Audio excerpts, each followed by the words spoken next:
Hey guys, welcome to Green Bean Fiction. So in today's video we are gonna see what if Deku had magical powers and had harem, part 1. Before starting, make sure to hit that like button and subscribe if you are interested in MHA fanfictions. This story is Izuku the Warlock by Stillwell03. Now without wasting any more time, let's dive in. Izuku Pav. 1. Izuku honey, time to get up. Itsuka and Himiko are gonna be here any minute. I start to wake up off my desk to my mom's calling. Erg, I'm coming. I begin to get up and grab some nice jeans and a button-down shirt before heading downstairs. Once I turn to the table, I'm met with Himiko and Itsuka waiting for me. Izuku. Himiko starts to turn into a bat and wrap around me, happy as anything to see me. Hey you guys. Ever since I was little, these two have been my closest friends in our small little village. Sniff sniff, you were working all night again, weren't you? Great, now I'm gonna get lectured by mom, thanks Itsuka. 2. Himiko is a vampire that I ran into when the sun was coming up and burning her alive. I ended up saving her and finding out she was from a village that was attacked by vampire hunters. Since then, she's been with our werewolf friend Itsuka. Izuku, you really need to take better care of yourself. I know mom, it's just the whole me being me is not a reason for this village to want me to take it easier. Still think you should settle down first, Izuku. You know, I'm still around if you're looking.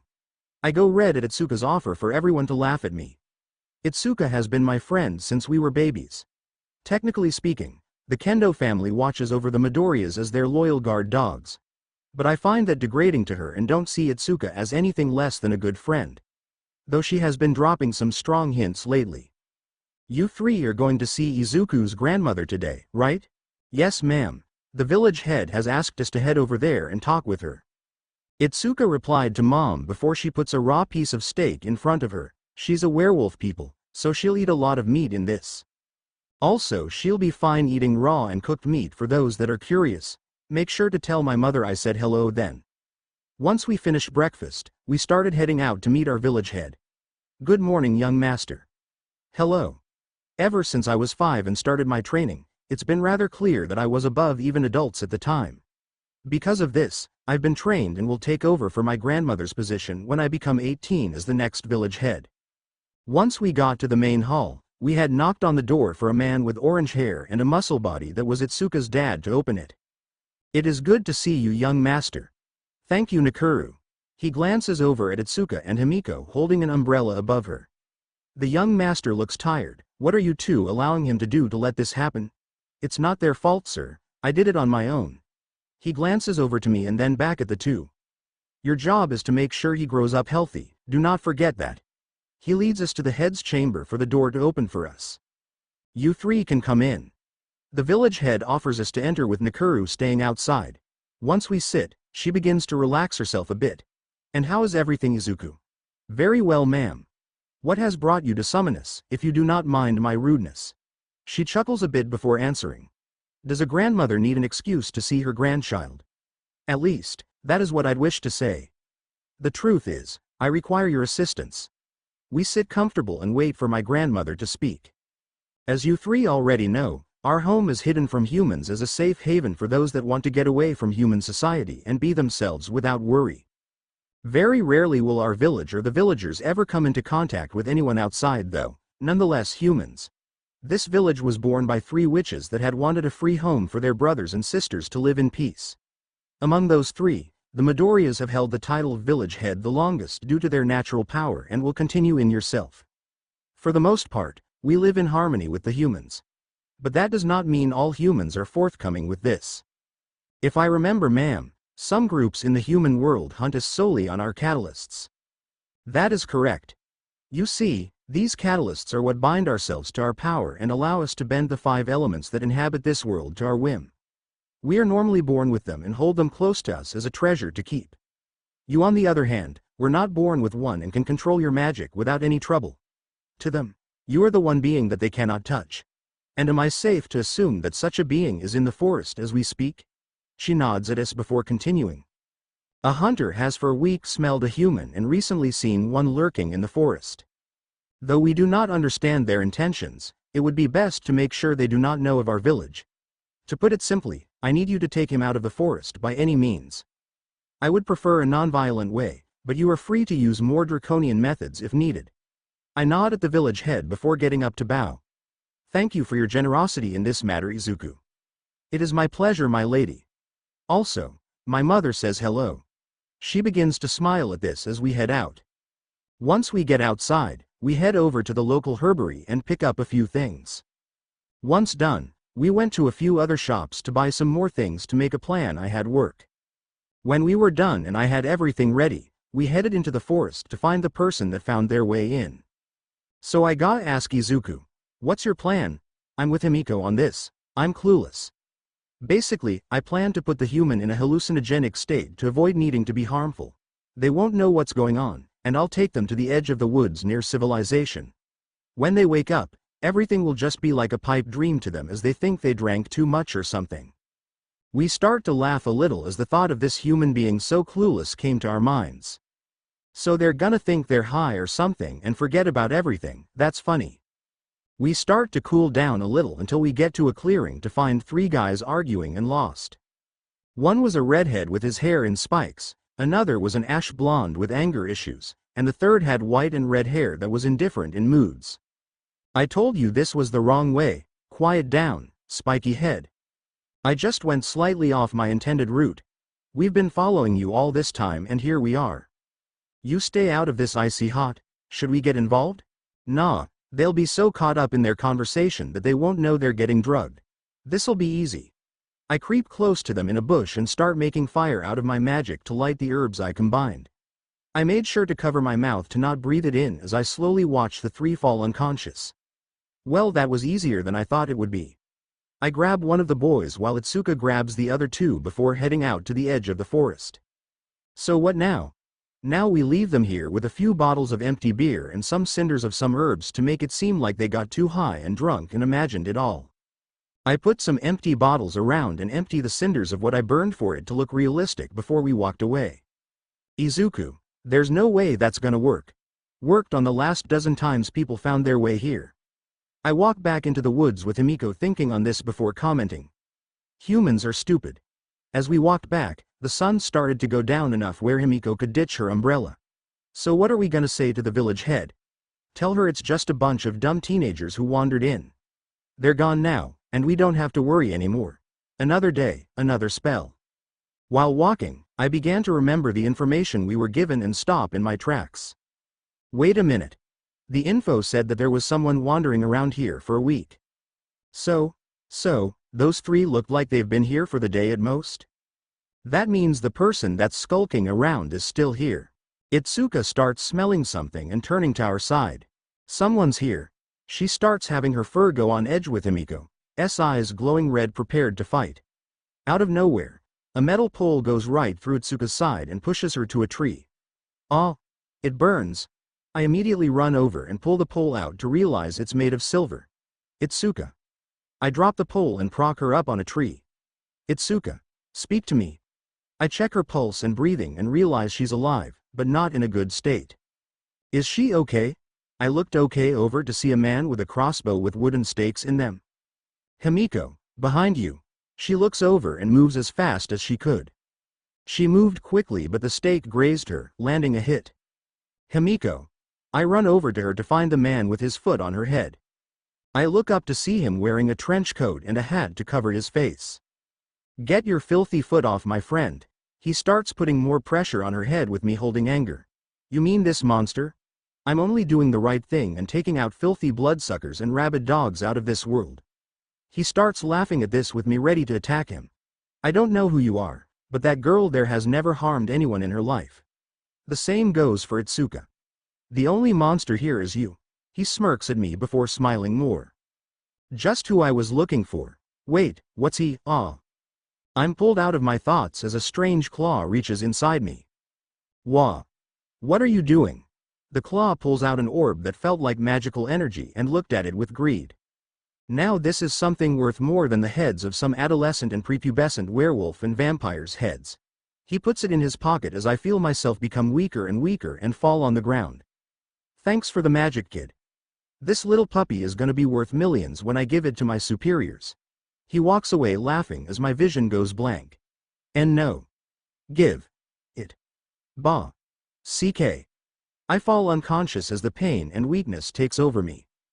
3 days later I start to wake up and see my room's ceiling. What happened? Izuku. I look to the side to see my mother run over and hug me. Mom. What's going on? You and the girls were attacked. Attacked? I stop and think on this before panicking. Is Himiko and Itsuka okay? They're fine. You're the one that we're more worried about though. Mom looks down a bit with me not understanding. What do you mean? Try making a spell. You'll understand after. I listen to her and snap my fingers for fire to not come out. What? I snap them again for nothing to happen. I try to make a small tornado in my hands and fail to a point I'm now internally freaking out. I run over to a cup of water on my shelf and try to move it with nothing happening. Mom? I turn to my mom shaking and holding back tears in my eyes. What happened to me? She covers her mouth and starts crying. I'm sorry Izuku, but you can't use magic anymore. This hit me like a stack of bricks as I was now absolutely human. 3. Wait, that's impossible. I don't have a catalyst. How can I lose something that's attached to my own body like that? I start to cry and deny this with seeing my mom cry even harder. It can't be true, it just can't. I'm afraid it is Izuku. We look over to see the village head walking in with Itsuka and Himiko. My lady, please tell me this is some kind of sick joke or something. She shakes her head no with me crying hearing this. I know this is hard for you Izuku, but we have bigger problems right now. That man did more than just take away your magic. He took away your ability to use magic entirely. My heart broke hearing this with everyone holding back tears. No. No. This can't be true. Why did this have to happen to me? I lose it and start crying on the floor. This is hard for you, yes, but what I must do now is even harder. I look up at the village head and know what she will say next. Izuku Midoriya, due to your inability to use magic, I hereby exile you from our village until you reclaim what was once yours. I go limp at this as those words echo in my head. No, I can't be exiled.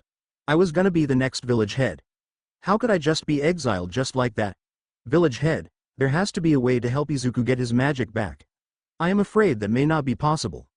But I would wish you all success if you do try this. She starts to leave before Himiko speaks up. Then me and Itsuka will find it. If we do, Izuku can come back, right? Perhaps. But I can't guarantee it will happen. She left with me slowly getting up and packing my essentials. Izuku. What are you doing? I'm doing what I have to. I'm packing my stuff and leaving. Mom held a shocked expression as I kept packing. Himiko, Itsuka, I hope to one day see you two again. Bullshit Izuku. I owe you a life debt and I'm gonna pay you back. I'm with Himiko. You may look at me as a friend, but it's still my duty to watch over and protect you. You're not getting rid of us that easily. They smile at me as I felt a little warmth in my heart. Even though I'm now no different than a human, you both want to stay with me. They nod with me holding back tears. Thank you. You have no idea how much that means to me. They come over and hug me as I feel truly blessed to have such good friends. On that day, we left the village and began to leave the forest to try and reclaim my lost power. I'm not sure what we'll face outside the village, but remember why we're leaving. We need to find the man in the overcoat that stole my powers. They nod as we reach the edge of the forest and looked back. I promise I'll be back, Mom. So don't worry about me. We turn around and head to the human cities and start our search. So this is a little info on the beings that will be shown in the next chapter and have been shown in the previous. There will be more, but I thought I should put this on for some baselines for everyone to understand regarding some effects characters will have. Some of it will follow lore with some bits being a little changed up for the story itself. Warlock. These beings are for the most part human, but have an ability to manipulate the base elements of water, fire, earth, wind, and spirit as magic. At birth, the said being will be born with an object that will allow them to manipulate their magic in a said way called a catalyst and derive all their power from it. In addition, witches and warlocks can only use 2 of these base elements on average. To be born with the ability to use any more than these is very rare and deemed gifted. Skilled witches and warlocks can also fuse their magic elements together to create a new one such as wind and water to make ice or fire and water for steam. 6 werewolf beings that take the form of a human but are similar to wolves in nature. They are very powerful and loyal if deeming you worthy of their trust just like a normal dog. But that trust is not easily gained to outsiders. Depending on the size of the moon in the sky, their strength can go from 2 by -10x the strength it normally is. However, very few werewolves have full control over themselves during a full moon, since it is an extremely huge strain on their bodies and will have a tendency to go berserk if seeing it. Their diets consist mainly of meat and are very susceptible to silver, since it is similar to touching hot steel to them. Vampires are nocturnal creatures that need to feast on human blood during a full moon. Besides this one night, vampires do not need to consume human blood to stay alive. They are normally pale beings that have speed, regeneration, and strength on their side. They are also able to shapeshift into bats to make it easier to travel or hide. They are however weak to wooden stakes, holy water, and sunlight. Sunlight to them is like being burned alive to them and is like a slow and painful death to them. Hunters are humans that hunt mythical beings for money and or power. They are trained to kill and how to kill these creatures with precision. Most will only go after troublemakers, but there are a few that believe all mythical beings are evil and seek to kill them all at any cost. Familiars are beings that are unique and different to all their summoners.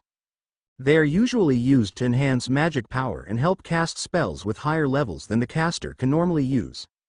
With forest witches and warlocks, the necessity of a familiar is not needed as much anymore. City witches and warlocks however still use them since they are not in complete tune with nature. Familiars can also be a different species of monster that will never exceed the power of their master and will protect them with their lives. Mimics are shape-shifting beings and tend to change into whoever or whatever they want. If one were to hold a mimic and what they were mimicking in front of someone, it would be almost impossible to tell the difference on the outside. Oni is a form of yokai that is portrayed normally as a bulky red, blue, or green-skinned man, ogre with one or more horns on their heads wearing a loincloth. Beliefs of what the Oni really is diverse between a punisher of hell to run from and a being similar to a gargoyle as to ward off evil. They are deemed feared beings however and should not be angered as much as possible. For the most part, these are the ones as of right now mentioned. There will be more going onward, but this will do for now. Izuku Pav. Me and Itsuka began walking down a city street of the nearby town to get any possible leads on the man in the overcoat. Ew, this city stinks. Probably the fossil fuel from the cars that they use. Cars? Oh right, you and Himiko don't know much about the world outside our forest. Cars are used by humans to travel long distances because they're slowly losing their ability to walk. I feel a tap on my stomach to make me look down. I remain by my statement of humans being dumb. I look into my shirt and peek in on Himiko hiding in it in her bat form to avoid the sunlight. How are you holding up in there? She smiles at me while wrapping her wings around me. Snuggly buggly. But you may want to bathe when we get the chance, you're starting to stink. Oh excuse me for being out cold for a few days and forcibly pushed out of our home. Both the girls look at me with a blank stare at that comment. Sorry, that joke was a little too soon. As I'm talking to them, I bump into a guy with ash blonde hair and get pushed back. Sorry. Watch where you're going you asshole. Chill Bakugo, he said he was sorry. Keep it down, spiky head. The angry man that was now called Bakugo started ranting to his red-haired friend in a rather angry way. Sorry about my friend's rudeness. Do you need a hand up? I look over to see a bi-colored boy with heterochromia giving me his hand with an emotionless expression. Thanks. I grab it and get up before brushing the dirt off me. My name's Shoto Todoroki by the way. The two over there are Jiro Kirishima and Katsuki Bakugo. The later was the one you bumped into. Nice to meet you three. I'm Izuku Midoriya and my friend's Itsuka Kendo. After formalities and Kirishima calming Bakugo down enough to talk to, we started to learn of the area a bit thanks to them to know that we're in Mustafar City. So what brings you both out here? You two look like you're from the sticks from what you're wearing. I look down at my clothes and don't see the issue with a pair of jeans, a green t-shirt, and a button-up jacket with Itsuka having a similar fashion but without the jacket and a white shirt. We're kinda here looking for someone Kirishima. Have any of you seen a tall weird man with an overcoat and a hat around? Looks to be above average build maybe. Sorry man, haven't seen anyone like that. Same here. Why should I tell you anything jackass? I look over to Itsuka and see her letting out a murderous aura. Grr. What did you just call him? I quickly grab Itsuka's arms and hold her back with her shouting at Bakugo in anger. One shot. Just one shot and I'll kill you, pompous ass. Bring it on. Itsuka, we're not here to make enemies. We're here for something important. Doesn't mean he can just walk all over you like that. He'll be dog food when I'm done with him. After a few minutes of this, I was able to calm Itsuka down enough to finish talking with the three. Sorry for the trouble, we'll be in the city for some time trying to find this guy. So if you see him, please let us know. No worries, man. Not sure why, but we'll keep an eye out. Thank you. We'll see you around. As we left, Itsuka looked at me with some agitation. Why didn't you let me beat the angry guy up? Because, we need to handle our assignment with little hostile interaction with the world. Remember, most of the world sees this as nothing more than folklore done to scare their kids into behaving. Also, if we cause a scene, we may scare this guy off before we can even get close to him. I feel you, Itsuka. I wanted to drain him of all his blood myself. Itsuka starts to smile at Himiko's comment. So where are we going now? Before we left, I asked the village head about any possible people that we can stay with outside the village. She mentioned the head city witch that goes under the name Yaoyorozu in Mustafar City. So we're going there. Yup, and hopefully they have information on our overcoat-wearing friend. We start asking around about the Yaoyorozu family and how to get to their house. After a few hours of asking and walking, we finally reach our destination. Though I did not expect to see a mansion as the home of the head city witch. Holy crap, this place is huge. Yeah. I sound the buzzer for a voice to talk over the monitor. Can I help you? Yes, we're looking for a Megami Yaoyorozu. My name is Izuku Midoriya, the grandchild of Furui Midoriya. I was told she could assist me. There's a silence on the speaker until the gates open wide. You may come in. The mistress is waiting in the grand hall of the house directly in front of the gates for you. Well, that was not as hard as I thought it would be. We start walking into the house with a woman that was tall that had rather long black hair with a black gown and a ring on greeting us. Hello, young village warlock. My name is Megami Yaoyorozu. It is nice to meet you. I bow as a sign of respect for her before speaking. Hello, Mrs. Yaoyorozu. My grandmother has told me much about her apprentice and her skill. It is an honor to meet you, ma'am. You have such manners. Allow me to guide you to the tea room where we can speak. Also, your vampire friend can come out now. I had things arranged so she can move freely in this house. Himiko takes her advice and comes out to transform into her normal self. Mrs. Yaoyorozu leads us into a room and has a butler pour us some tea before leaving us to speak. Now, tell me what brings the youngest head to be here. I start the story of how my powers were taken and how it was strange that I could use no magic whatsoever afterwards, even though I never needed a catalyst to begin with. Also, how we're on a hunt to find this man in a matter of concern for what will happen with my power in his hands and to try and reclaim what was once mine. You have my sympathies, Izuku Midoriya. It is a horrible thing for our kind to lose what we were gifted by our ancestors to those that wish to use it against our own. But are you certain you can't use magic at all? I look at her a little confused before she gets up. Magic force flows within us similar to that of our own blood. Even when a witch or warlock loses that catalyst, it just severs the easiest route outside our body. For one to take magic from us entirely, it would be similar to taking our lives. She begins to place her hand above my head to make me glow a bit. Now I see. He did steal most of your ability to use magic to make you almost human, but he did not steal everything. She takes her hand off me to make me stop glowing. The stories I've heard of you make me believe that if you were a normal warlock or witch, you would have never survived that encounter and died when he stole what he did. But because your magic reserves were so enormous, you may still be able to use magic at a smaller degree. But I already tried to, it didn't work. Perhaps the way you used it before, but there still is a way. It's an older method, but I'm sure it can work to give you some power to defend yourself again. She leads us down into a basement that is rather large with 3 witches inside practicing magic. Everyone, come around. Everyone stops what they're doing and walks over. This boy is Izuku Midoriya from the village of witches in the forest.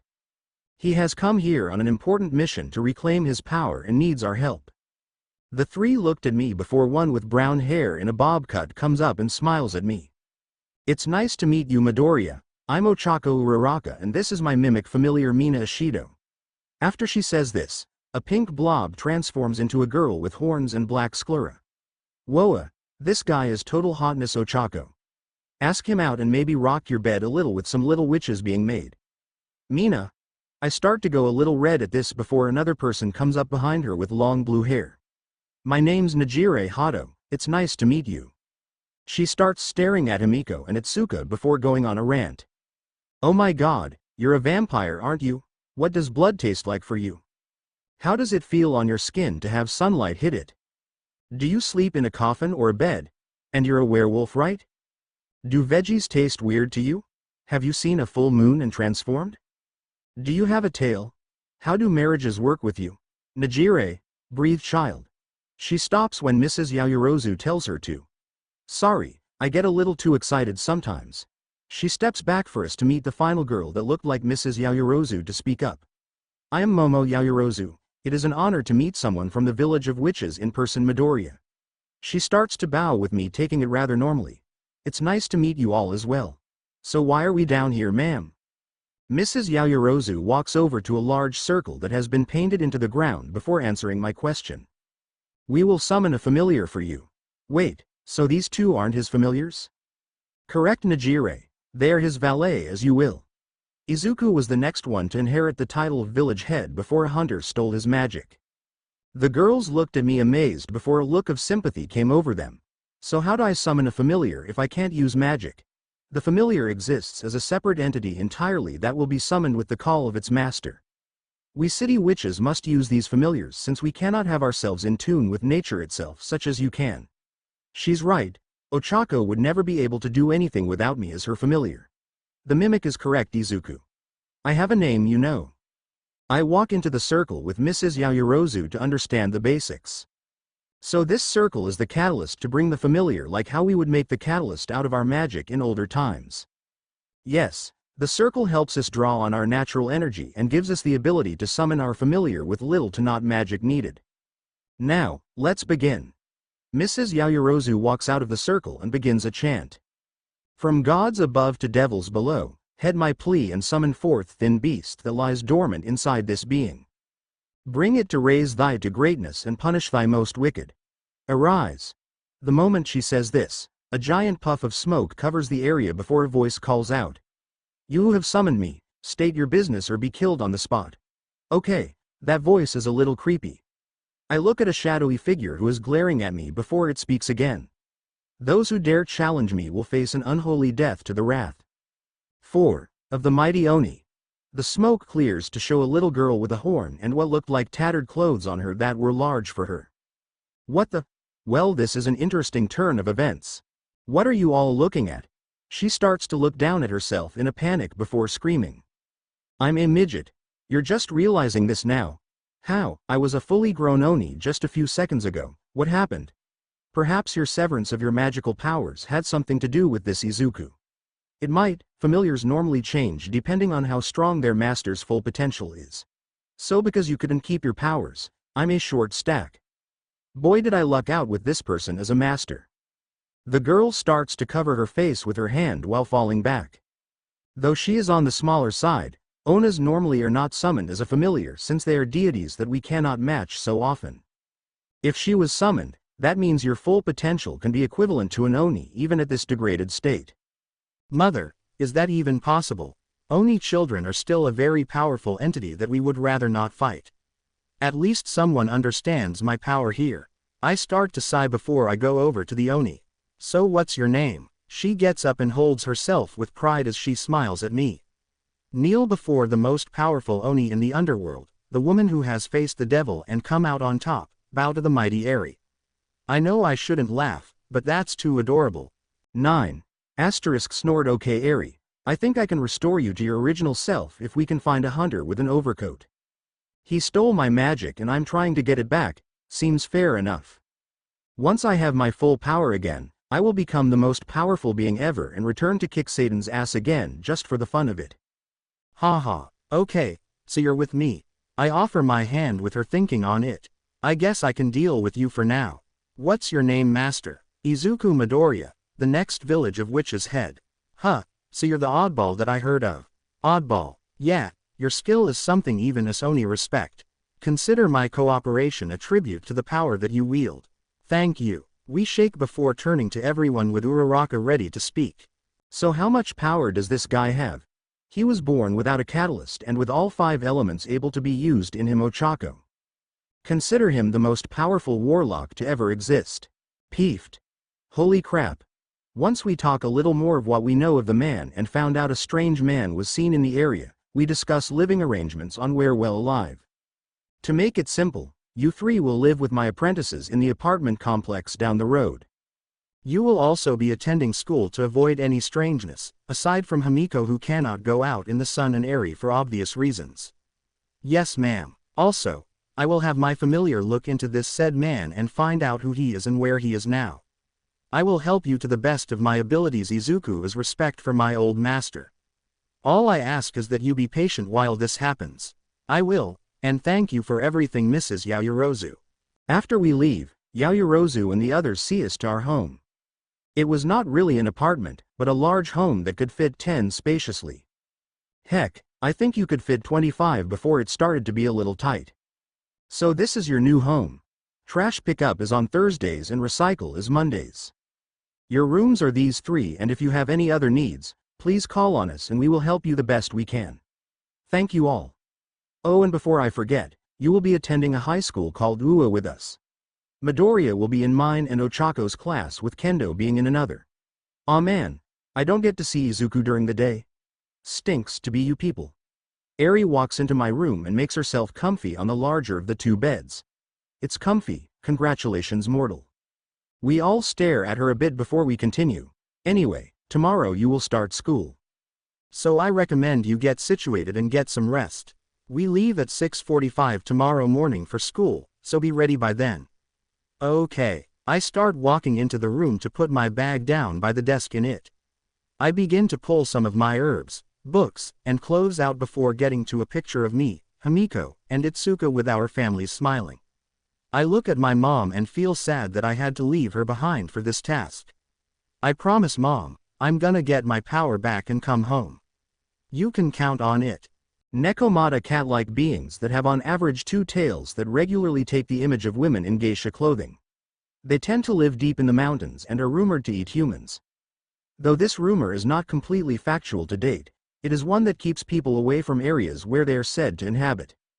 Heckit, frog person, named after the Egyptian goddess of fertility. Heckit are frog people that hold similar aspects of frogs and toads. Males tend to look more frog-like, but the females tend to hold a more humanoid feature.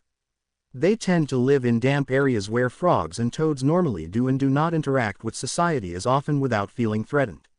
They're very timid creatures that mind their own business. 2 corrupts are the result of beings that hold too much magic for their body to contain. As such, they become foul beings that attack things randomly with no real motive at all. To stop a corrupt, one must either destroy the vessel the magic is overflowing from or regulate the magic inside to sustainable levels. The latter is only a theory and has not been tested yet, so the only real way to take them down is by technically killing them. Anyway, that's all the new creatures added to the encyclopedia now. Here's the next chapter. Izuku Pav. I started to wake up to an alarm going off to say it was time to get up. Once I do, Eri starts to groan at the sound. What is that thing? It's an alarm. People that need to get up at certain times use it to wake them. I state this while shutting it off. Whoever made it should be beaten near an inch of his life before getting beheaded with the sound blaring in his ears. I'm pretty sure the guy's dead by now. Then revive him and kill him again. I ignore this and start to get ready with the uniform that was laid out for me by the girls. Once I finish, I head downstairs to see everyone eating. Morning. Good morning you two. How was your first night here? It was nice Yaoyorozu, thank you. I take a seat before Yaoyorozu gives me an airy plates of food. 1. There's no need for formalities here Mr. Midoriya, you can just call us our first names sir. Okay, but you have to call me Izuku as well. None of this, sir, or Mr. Midoriya. Deal. As we eat, I look over to Himiko looking at a map of the area. So what are you gonna do while we're at school? I was gonna check out what's around here and get to know the terrain more. Mind taking Eri along with you? I'm sure she'd like to see the city and get some exercise. I saw a park coming here, maybe we can go there. Stop talking like I'm a fucking 6-year-old. I'm over 30 years old, you dicks. Maybe in mind, but your body is that of a 6-year-old with nobody but us understanding that. So avoid swearing in public, please. Whatever. Eri ignores me and focuses on breakfast. 11. After we finish, we start to head to the school with me and Itsuka looking around the area. So what is human school like? For the most part, pretty boring. I hear Mina's voice to make me look over to her. Wait, Mina, why are you? I see her skin now normal colored like ours and the black in her eyes the common white in humans. Is that a disguise? Yeah, I use a disguise to go to human school. What do y'all think? Honestly, I almost didn't recognize you. Pretty spot on. We start walking with some more small talk before we get to the school. Once we do, the blonde-haired guy Bakugo comes over and starts shouting. Oi weirdos, what the fuck are you doing here? He glares at me and Itsuka before she gets in his face. We're transferring here s-hole, so shut the fuck up and go play with your little meat stick before I bite your head off.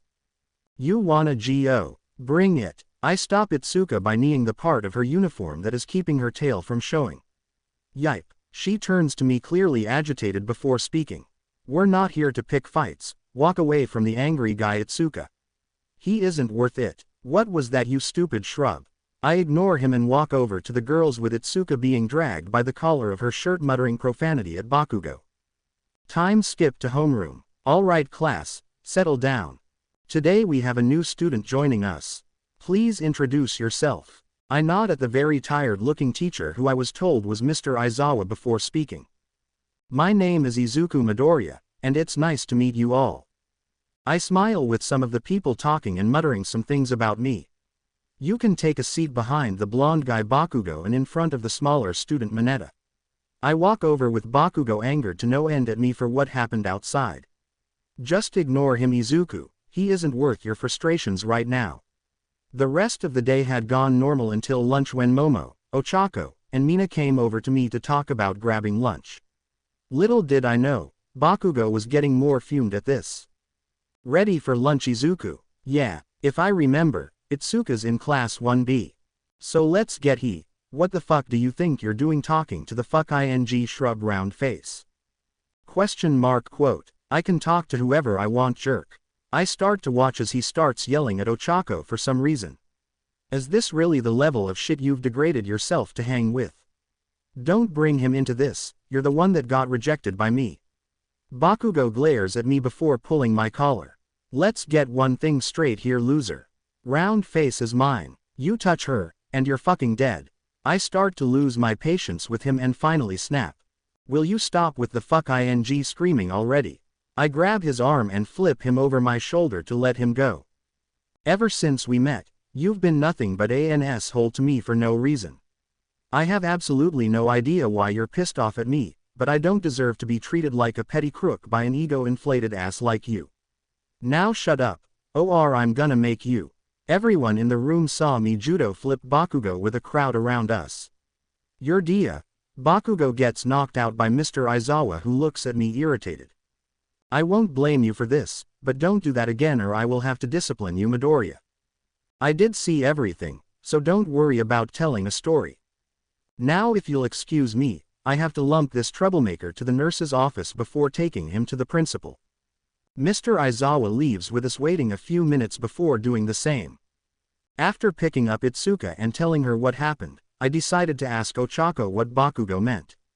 So what was that about? A few months back, Bakugo decided to ask me out. I've known him for years and knew that he had an inflated ego to a state he would be nothing but a jerk. So I decided to respectfully decline. Now he's angry at me and won't let anyone that he doesn't actually like around me. Ouch. Forget I asked. I'm sorry he got you into that fight, it's really my fault why he did that. 3. I start to smile at Ochako before patting her head. It's not your fault. He's just a grumpy teenager that needs to come down to earth. You're a great person from what I've seen, so don't think this was your fault. She starts to smile before nodding. Thanks, Izuku. Ooh, I smell a love potion being made. Ochako immediately goes pale at this before denying it. It's not what you think. That was just me approapologizing to Izuku.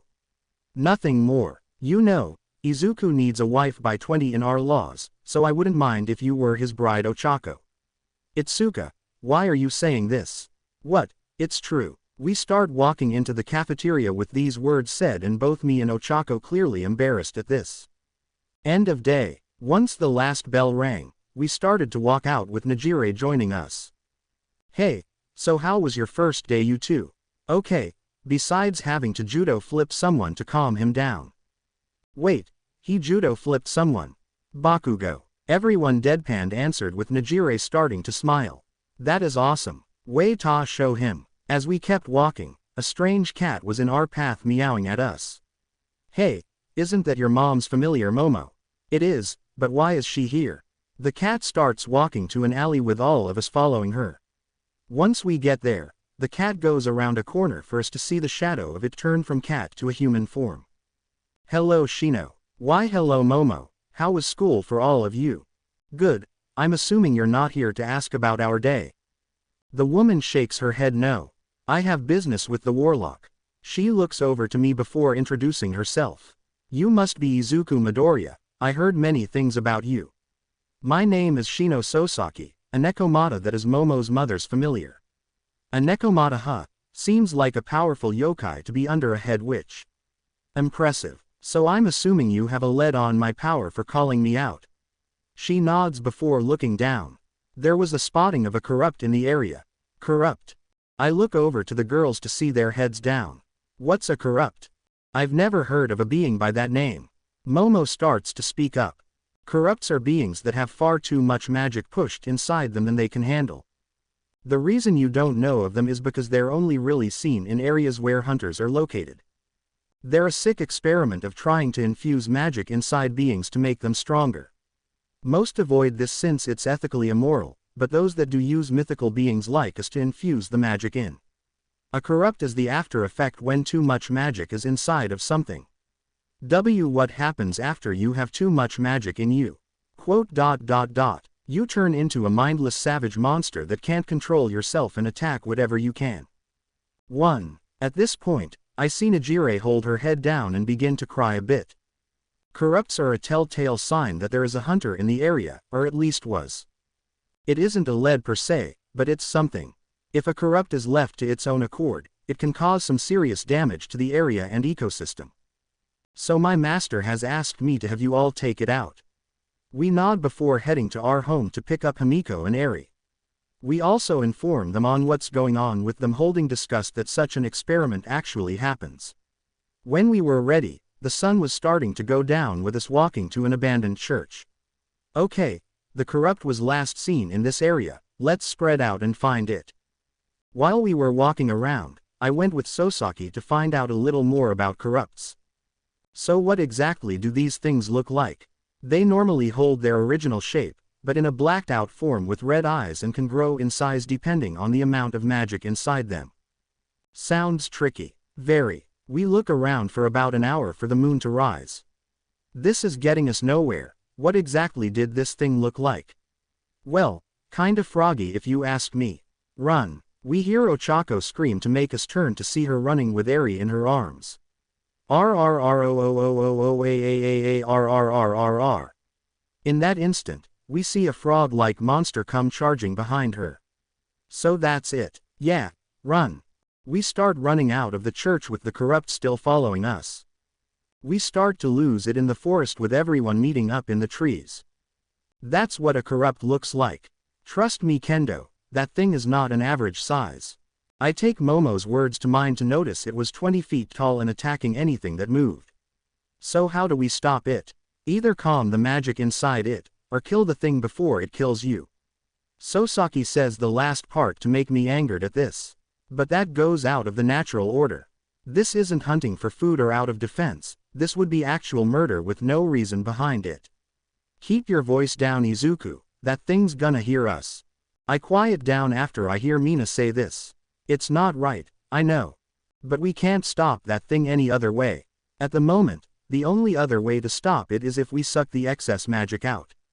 But nobody knows how to.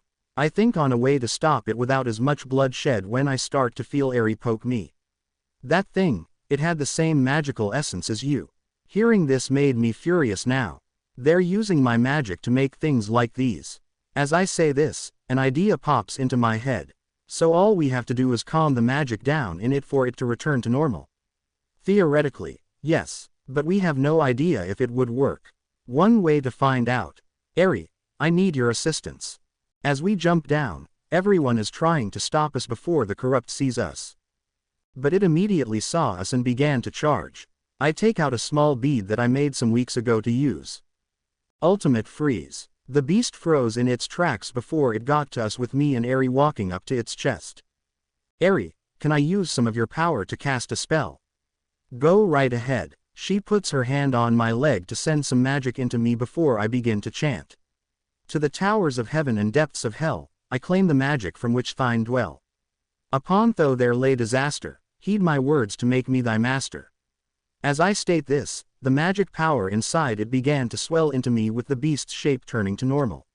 Only after it collapses do I see what the corrupt really was. It was a heckit. Everyone starts turning over to see if I was alright. Izuku, what did you do? I used a master servant spell on her. I move over to show the girl to them. She was a heckit. A frog girl, but they shouldn't be living anywhere near here. We can ask that later, Momo. Right now, let's get her somewhere safe and out of this place. I'm with you there, Toga. Churches are creepy when they're abandoned. I take off my jacket and wrap it over the heckit to cover her before picking her up.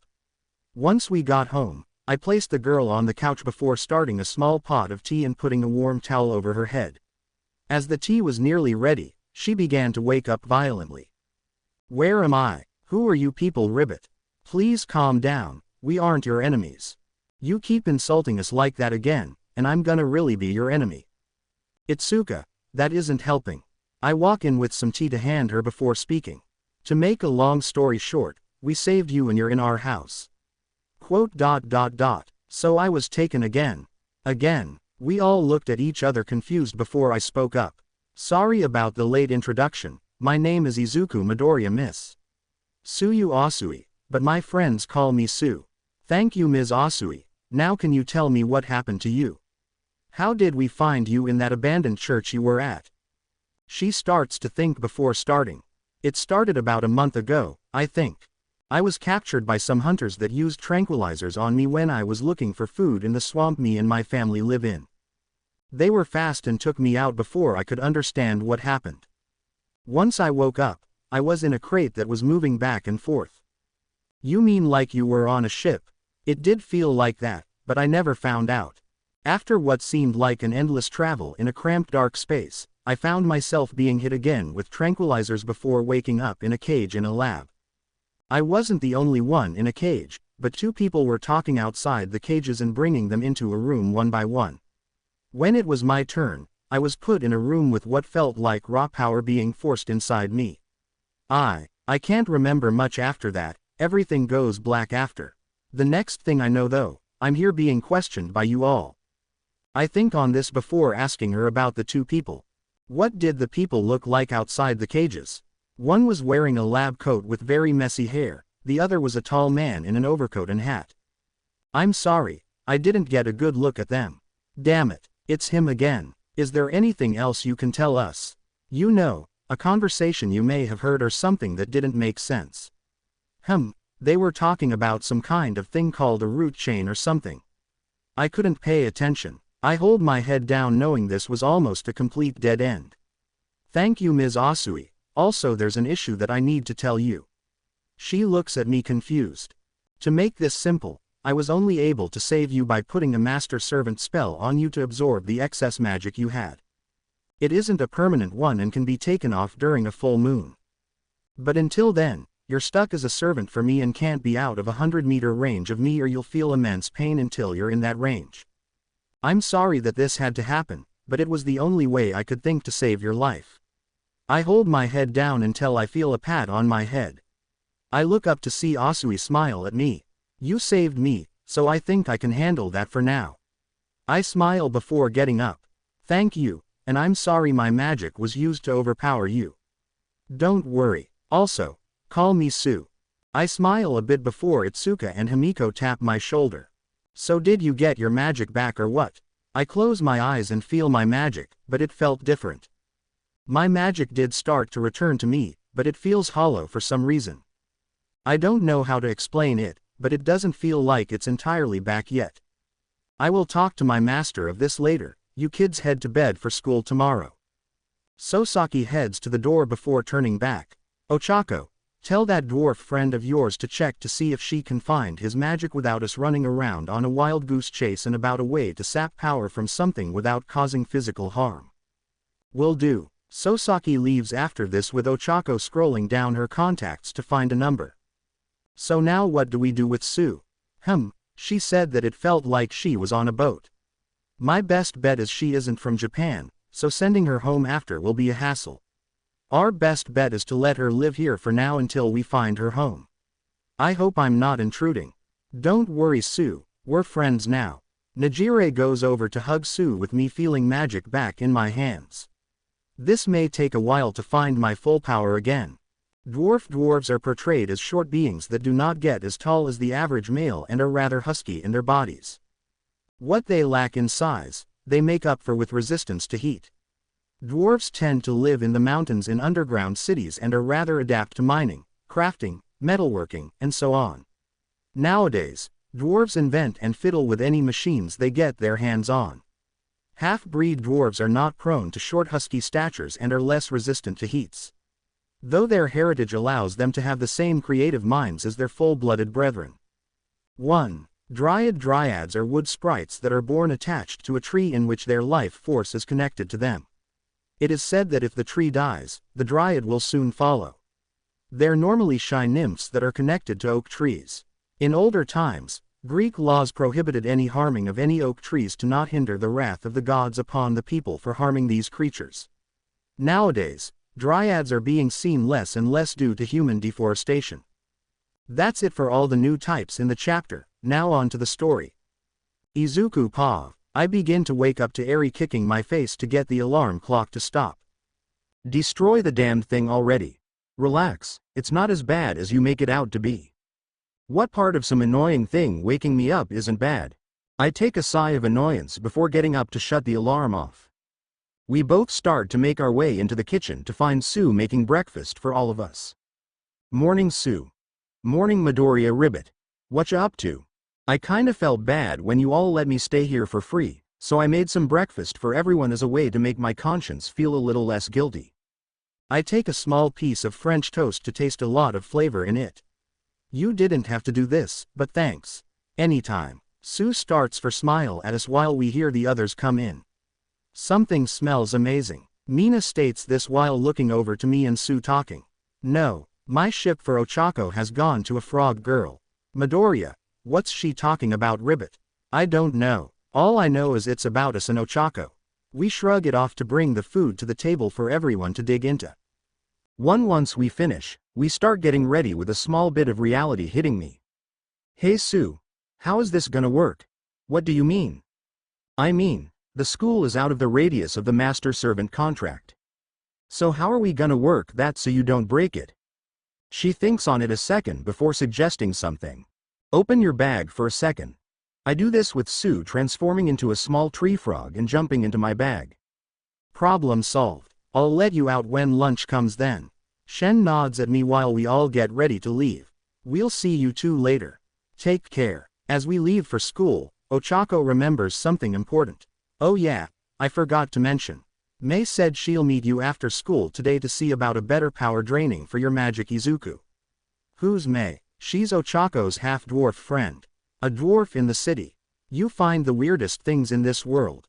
We get to school to find Kirishima, Todoroki, and Bakugo talking as we pass by them. Yo Midori bro. Kaitashima heads up to me while smiling. What's up? Did you hear about the walking tree? No, what is it? Apparently this strange thing that looks like a person with plants growing out of them started showing up in the sewers of the city. Because of this, people are calling it the walking tree. Todoroki walks over to us with his normal emotionless look. So it's like a tree person? You idiot, everyone knows of the walking tree being just some loser that wants to prank people. But Baku bro, there have been some weird stuff going on recently. Do you remember the church frog incident? That had to be some s-hole thinking they're funny for putting on some frog suit or something. Creatures like those don't exist in the world, so stop watching those sci-fi bullshit movies. Shitty hair. Kitashima starts rubbing the back of his neck while thinking realistically. You got a point. We'll see you in class, Midora bro. They start heading out with me looking behind at the girls. A tree person sprouting up out of nowhere. Anyone else think this is worth an investigation later? After school. Once school was over, Ochako asked me to follow her to a room below the school. So where are we going? The boiler room. May hangs out there to invent and tinker with things after school. We began to walk down a flight of stairs with Najire and Momo at the door with Itsuka. Mina's already inside Ochako. Apparently, Hatsume's on the verge of a huge discovery. Awesome. Boom, we all begin to hear a loud explosion from inside with only me, Itsuka, and Sue being freaked by. Is that normal? Kinda. Everyone answers with an indifferent look. What type of crazy person is this May woman? We start to open the door to see a bunch of smoke come in our face. Well, that was a bust. A great inventor always learns from her mistakes though. Geez, can any of your failures knock you down? Nope. My mistakes are just another step to my success. The smoke starts to clear to show Mina talking to a girl with pink dreadlocks. May. Ochako runs over to hug the girl with her noticing. Ochako. How are ya? I've been doing good. Yourself? You know, same old same old. She looks over to notice me with a giant smile. You're the future hubby for Ochako, aren't ya? Wait, what? My eyes go wide with Itsuka wagging her tail in excitement. Yes. Izuku's finally got a wife to make another heir. Why are you happy? I get to see you with a mate. How is that reason to be happy? I start to compose myself to see Ochako holding her face in embarrassment. Where did you hear that from? Mina, should have guessed. Anyway, we're getting off on the wrong foot here. My name is Izuku Midoriya, but you can call me Izuku since I don't like formalities. Nice to meet you. I extend my hand out to her with Hatsume doing the same. May Hatsume, but you can call me May. Likewise. So you're really from the village of witches. I nod at her with stars coming to her eyes. 1. That's so cool. What is it like in the village? What type of gear do you guys have? Is there any dwarves in your village? Easy. I can only answer so many at once. I smile at her while putting my hands up. Okay. Living in the village is kinda hard but worth it for me, I guess. We kinda don't have as modern gear as here, but we have electricity to power lights and running water. Also, yes we do. Dwarves help us a lot in our village, especially with maintenance. That's so awesome. I want to see them one day. I start to get a little confused before Sue starts hopping out of my bag to transform back to normal. Aren't dwarves supposed to live in the mountains? What's one doing in the city, Ribbit? Well, I'm half dwarf on my father's side. My mom is human and I live with just her now. Wait, did he go back to the mountains? She shakes her head. No. He died some years back working himself to death on what we're trying to do. My eyes go wide at this before she continues. You see, my father owed a life department to Ochako and Najire's moms for saving him while in the mountains before any of us were born. He said he'd help them for as long as it took to repay that department as a proud member of the dwarven race. Because of that, he stayed in this city to help them and eventually found my mother. I'm sure you can guess what happened after they fell in love. So I kinda grew up with these two since I was a baby. So your dad wanted to help them find a way to stop corrupts? Not really. That came about 10 years ago. I look over to see Ochako and Najire hold their heads down. A hunter came to this city and kidnapped Mrs. Hado while also stealing Mrs. Uraraka's magic from her. My father hunted the bastard down for weeks trying to find her. But when he did, bam, May punches the wall in anger. When he did, they turned her into a corrupt. My father did everything he could to turn her back that he could think of, but it was no use. Mrs. Yaoyorozu found them and had no choice but to put her down like she was some rabid dog. Mrs. Hado did nothing to anyone to deserve that. So why did they have to do this to her? So your dad decided to find a way to fix corrupts? May nodded in anger. He worked himself day and night trying to find some way to make Mrs. Hado's death mean something. 4 years ago, I found him dead in his workshop. Mrs. Yaoyorozu said he had a stroke from overworking himself. In the end, he never could do anything for either of the two that saved his life. Mrs. Uraraka is now as magicless as a human, Mrs. Hado is dead, and all he had was a bunch of failures without getting anywhere near what he wanted. She punches the wall again in frustration before I put a hand on her shoulder. He did everything he could. I don't know the two personally, but I would be proud to say that someone thought so much of me to work themselves so hard to make an incident like that matter. May starts to calm down a little before going over to her workbench. Thank you. If my father would have seen what you did, maybe he'd still be here today busting my chops on how much I'm like him when he was little. May starts to grab a small gauntlet to give me. This was made using the same aspect that was done when you made the servant spell on the heckit over there. I look at the glove before seeing how it fits. Does it work? Theoretically, yes. In hypothesis, it has a 70% success rate if you use it on a corrupt with your magic in it. 20% for if it doesn't work, and 10% that it does but also. She drifts off for me to understand what she's most likely meaning. 7/10 isn't that bad of something to go on. You mind if we take it for a test run? Sure. But where did you plan to go? Apparently, there's a rumor of a tree woman in the sewers that has been the talk of the school. Izuku wanted to investigate that. Ochako explains this with May grabbing some things. Only if I come along. If I can get some data on this thing, maybe I can make a better success rate gauntlet for you. I do not think that is wise. We are going to fight a possibly very dangerous. I'm up for it. Me too. Same. Ribbit. Does nobody understand the dangers of this? I walk over to Momo to let her understand. She's well aware of this, but she needs to see this through. Not for her, but for her father and their mothers. I motion to Najire and Ochako with Momo pinching the bridge of her nose. Fine, but Itsuka needs to protect her. Aye, Captain Boobzilla. Once we head out of the school, we make our way to a pipe to the sewage system and send Himiko and Eri the coordinates. When they get there, we tell them what we're doing with both not in the most thrilled moods. So, we're going in sewers now? Today we are. Eri walks over to me with a deadpan look. I'm going on your shoulders for this. She climbs up my shoulders as we enter the sewers. Ugh, what's that smell? You really want to know? Itsuka keeps her mouth shut after this with us going through the tunnels with no idea where to go. So, how are we gonna find this thing? Don't look at me, all I can smell is warmed garbage. We think on this before May raises her hand. I found a way to track specific magic power. All I need is some magic for us to follow. She pulls out a small machine that has a radar on it. How much? Just enough to get a feel on the magic. I put my hand on the machine to channel what little magic I have in it to feel a good portion of what I had obtained gone again.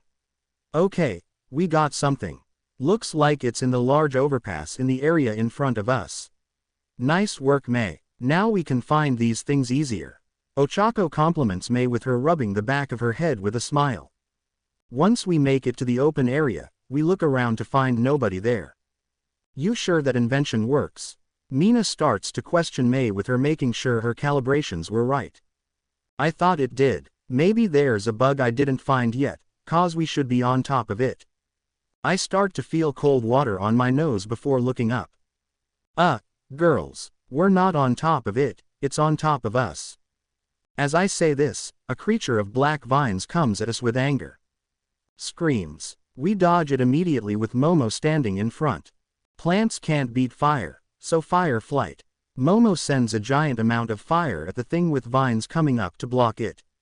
Why didn't it work? There's too much water in the vines.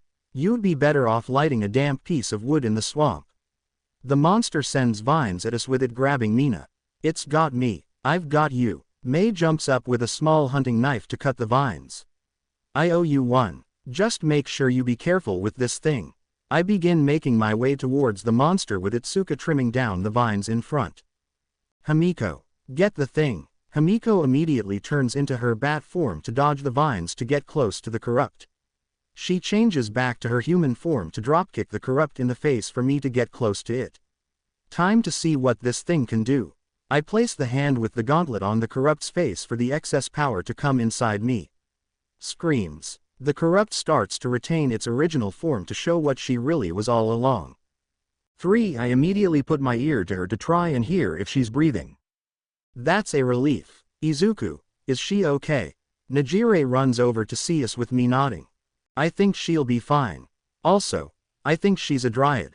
That would explain her ability to commute with the vines and why she looks like a tree. Itsuka looks down at her before Himiko says the next important thing. So, what are we gonna do with her now? We can't lug an unconscious woman across town without question. NNNGH. The girl starts waking up to see us. Hello there, how are you feeling? She immediately sees us and crawls away from us with fear in her eyes. It's okay, we're not gonna hurt you. How'd I believe you? The last human that said that turned me into whatever that was. Because we aren't humans. She looks at us confused before I sit on the pipe. Let me explain everything to you. I began to state our story and how we found her with the Dryad understanding it a little bit. So you all saved me from being a corrupt. You have my thanks then. She bows to us with me feeling a bit of guilt. You shouldn't be thanking us. My power was what made you turn into that. But you were not the direct cause of it. Also, if not for you, I don't think I would be here right now. At least with my mind intact. I smile a little at this. Thank you, Miss Abara. Abara Shiozaki. It's nice to meet you, Abara. My name is Izuku Midoriya. These are my friends Itsuka, Himiko, Ochako, Momo, Nejire, Mina, May, Sue, and Eri. It is a pleasure to meet you all. She bows at them before I ask her about herself. So do you remember how you got here? Sadly, she starts to sit by me with a bonsai in her hands. I came to Japan to escape a fire caused by hunters trying to destroy my village of Dryads when I was a child. Many of our village died since their trees were rooted to the ground. I was able to salvage mine since it was still a sapling along with some others who became prepared for such acts. Irony that a hunter captured me 10 years later to turn me into that thing. What did the hunter look like? Tall with an overcoat and a top hat. Medium build with a man in a lab coat with messy hair. What is this guy planning? So you have nowhere to go. Himiko walks over to us with Abara looking at her tree and shaking her head. Then why don't you live with us for now? We have the space, and you can come back to the village of witches with Izuku and us when our job is over here. Wait, you're from the village of witches? She looks at me amazed before I nod my head. Please let me live in that village. I was told that the village in this area was made as a safe haven with its young next village head protecting everyone. I think I can let you in as the next village head. She now goes wide-eyed realizing who I was. Mr. Midoriya. She gets on her hands and knees with her tree in front of her. If I can do anything to repay your kindness, just name it and I shall humbly grant your request. I tap her shoulder to make her look up. Just live your life to the fullest you can and that's enough. She starts to blush a bit with Mina prodding my side. Are you trying to make a harem or something, man? Hey, I was just saying what she should do as someone who wants to see her happy. You know, Izuku, there isn't a rule in the village that says you can't have more than one mate. Itsuka starts smirking with Himiko jumping up and down with excitement. Meanwhile, Nejire, Momo, and Ochako start blushing red with Sue frozen in place at this thought. You know, I wouldn't mind joining this as well. May comes over to pat my shoulder while giving me a smile and a thumbs up. Why did this have to happen to me? Golems are man-made beings made up of earth or other alloys. Though not necessarily a common being you find in the wild, they are commonly used and created in small villages and such where witches, warlocks, dwarves, and other beings who can infuse magic into elements reside. Depending on how the golem is made, it can do a number of things with some even having a sentient mind of their own. 2. Chimeras are genetically altered creatures with parts of one or more beings attached to them with the help of magic used solely for combat. They are able to be made by anyone as long as the right parts and amount of magic is used. Unlike golems, chimeras are rarely used anymore due to the lack of need for a being made for destructive purposes. 5. Now that that's done, let's get on with the story. Izuku Pav. It's been about 2 weeks since I've come to the city with Itsuka and Himiko. Over that time, we've met and stopped many corrupts with me now holding a log of the species, where they showed up, and in what order to try and find any pattern. Some nights, I would be up most of the night trying to crack what the hunter is doing. Last night was one of those. Master. I start getting nudged awake by Abara who entered my room. I told you that you can just call me Izuku. Sorry, I just thought it was more presumptuous to call you that. I shake it off and start to get up for school. Thank you for waking me. I've been having problems with getting up when Eri destroyed the alarm clock last week. Eri took it upon herself last week to get rid of the bane of her existence, as she called it, and threw my alarm clock a distance. At least now I don't have to worry about Eri getting cranky in the morning with Abara waking me herself. Breakfast is ready. Sue told me to get you. I'll be there momentarily. 1. I begin to get out of my room after changing to see Najire in the hall. Hey Najire, how's it going? It's going good Izuku. What about you? You look like you were up again last night. Najire points out the bags in my eyes where I only answer the best I can. I've been trying to find some pattern to where the corrupts with my power have been showing up to make zero headway. Now I'm poised with the question, what is this guy after and why my power is needed? I start to look down at my hand before Najire holds it. You've done amazing things Izuku, nothing we could ever hope to accomplish. Don't worry too much about it. Sigh, I know, but it's just difficult. I'm trying to stop this guy, but I'm nowhere near it. To make matters worse, I have to worry about the corrupts that were made with my magic showing up God knows where each time. I start to feel a hug wrap around me to see Ochako, who came midway in my statement, hugging me. You're doing your best Izuku. The fact you've found a way to stop corrupts without killing them is amazing alone. Now, you're helping every corrupt and saving us from having to hurt them. We're super grateful. Ochako and Najire smile at me with it finally getting to me. Thanks girls. I know this was all just a matter of where they put us, but I'm happy we're here with you all. The girls rest their head on mine with Itsuka howling in the corner. Mate overload howl. We start to laugh before a knock at the door is heard. Hey guys, my mother's here with a forest warlock. Momo shouts this from the entrance with all of us confused. We make our way to the entrance to see the one guy the first hoped to never see again. Why if it isn't Izuku Midoriya, the former future head of our village. Hello Neato, what brings you here? He begins laughing at me before walking in the house. I wanted to see how the mighty warlock who was deemed unbeatable is coping with his humiliating situation. Well, I'm doing well, so you can just leave. Why don't we stay for the day to chat? I'd love to hear more of your pathetic life with filthy humans now. He walks in with his golem companion with silver hair with everyone looking at me. Who is that? Neato Monoma, a warlock of our village and the second option for village head. You see, the village was made by 3 witch houses to establish a safe haven. One was the Midoriya, another was the Monoma, and the third was Hisai. Out of the 3, the Hisai has not been in contact for over a millennia. This left the village head to be either mine or Neato's house. Most of the time, the Midoriyas are the ones to hold it. This left the Monoma house with a lot of envy and spite for us. If what he's saying is true, Neato is the next head since they had to obtain one as a scapegoat. But you're still the next head, right? Momo looks at me a little worried before I answer her. For now, that title was striped from me. Be on your guard with Neato. He's arrogant and thinks witches and warlocks are the most powerful beings and will belittle those with weaker magic or of other species. We began to sit down with Neato looking at Eri, Mina, Abara, and Sue with disgust. It seems you truly have fallen to allow such decrepit beings such as these eat with you. What was that? Mina starts getting ready to punch him before I hold her arm back.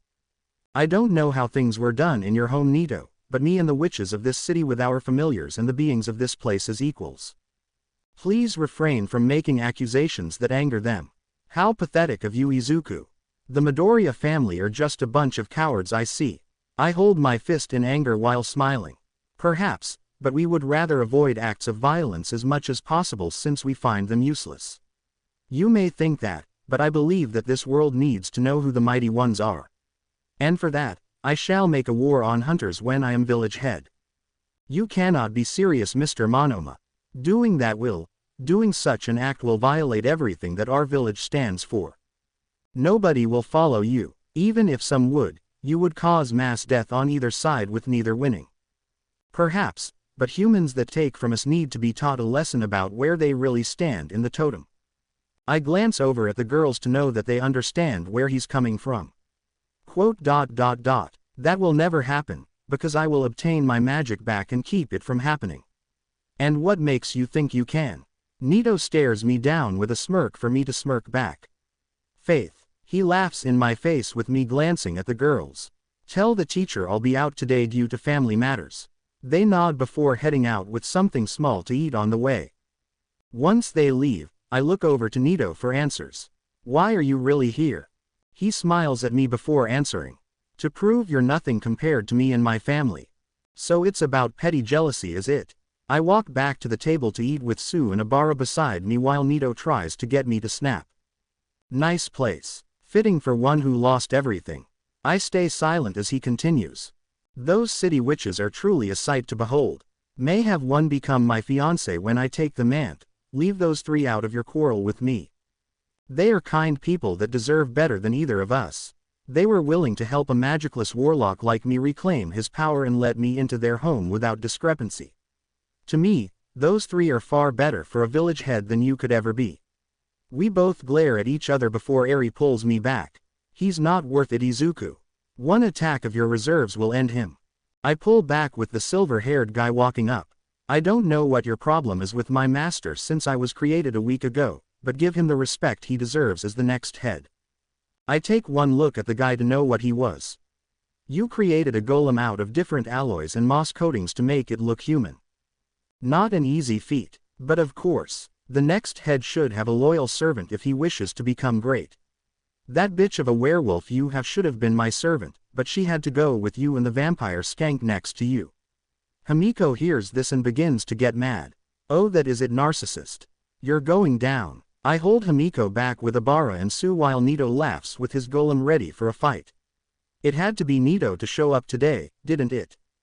Time skip to end of school Ochako Pav. For the entire day, I've been worried about what that Monoma guy said about war. I couldn't deny that I felt some spite towards hunters for what they did to mine and Najire's moms, but going after them for that alone is a different thing altogether. I don't want to hurt anyone. My classmates are human and they're some of the nicest people I could have as friends.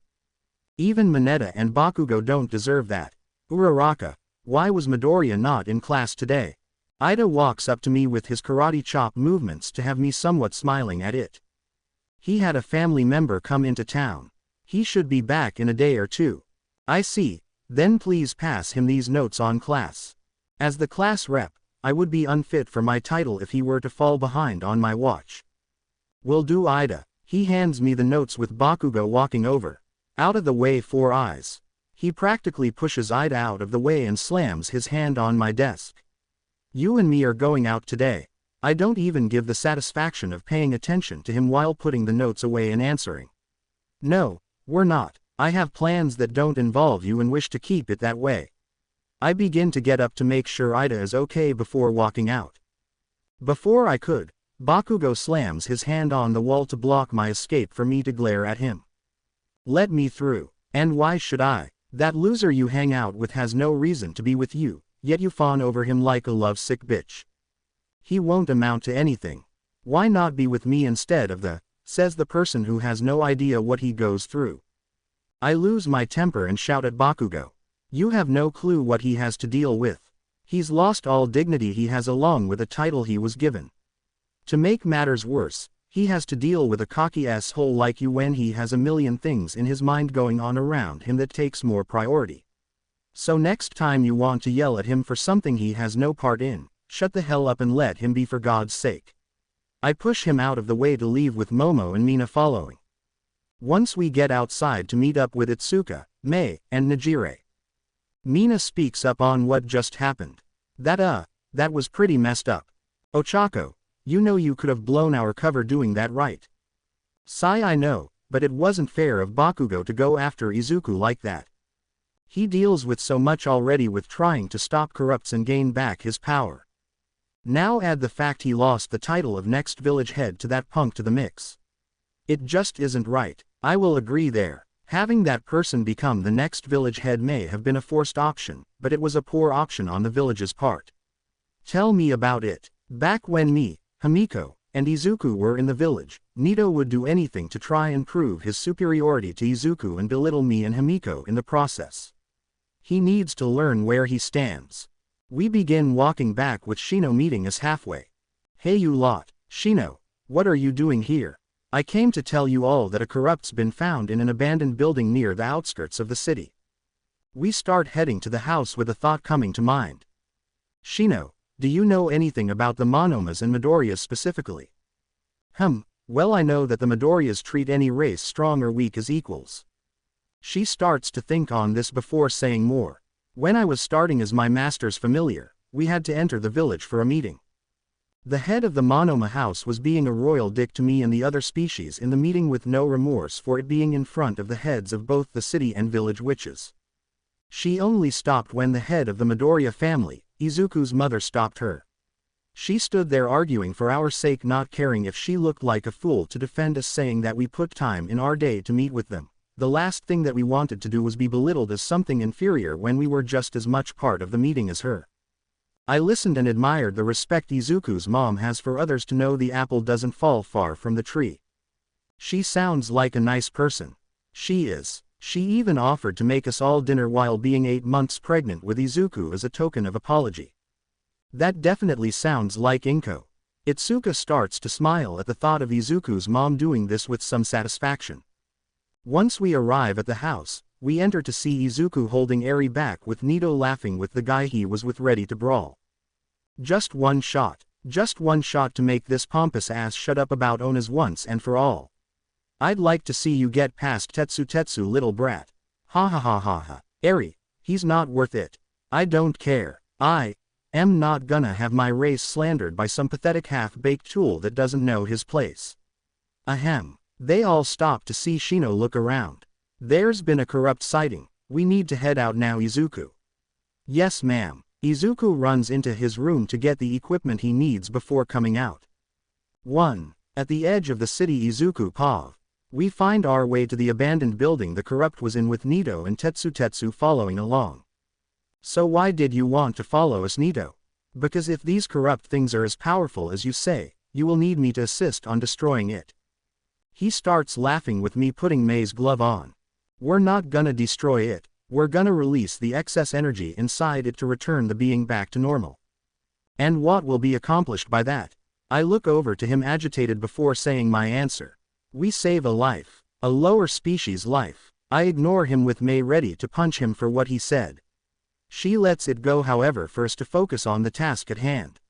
So what did the reports say about this one Sosaki? The reports said something about a giant cat with 2 heads on it.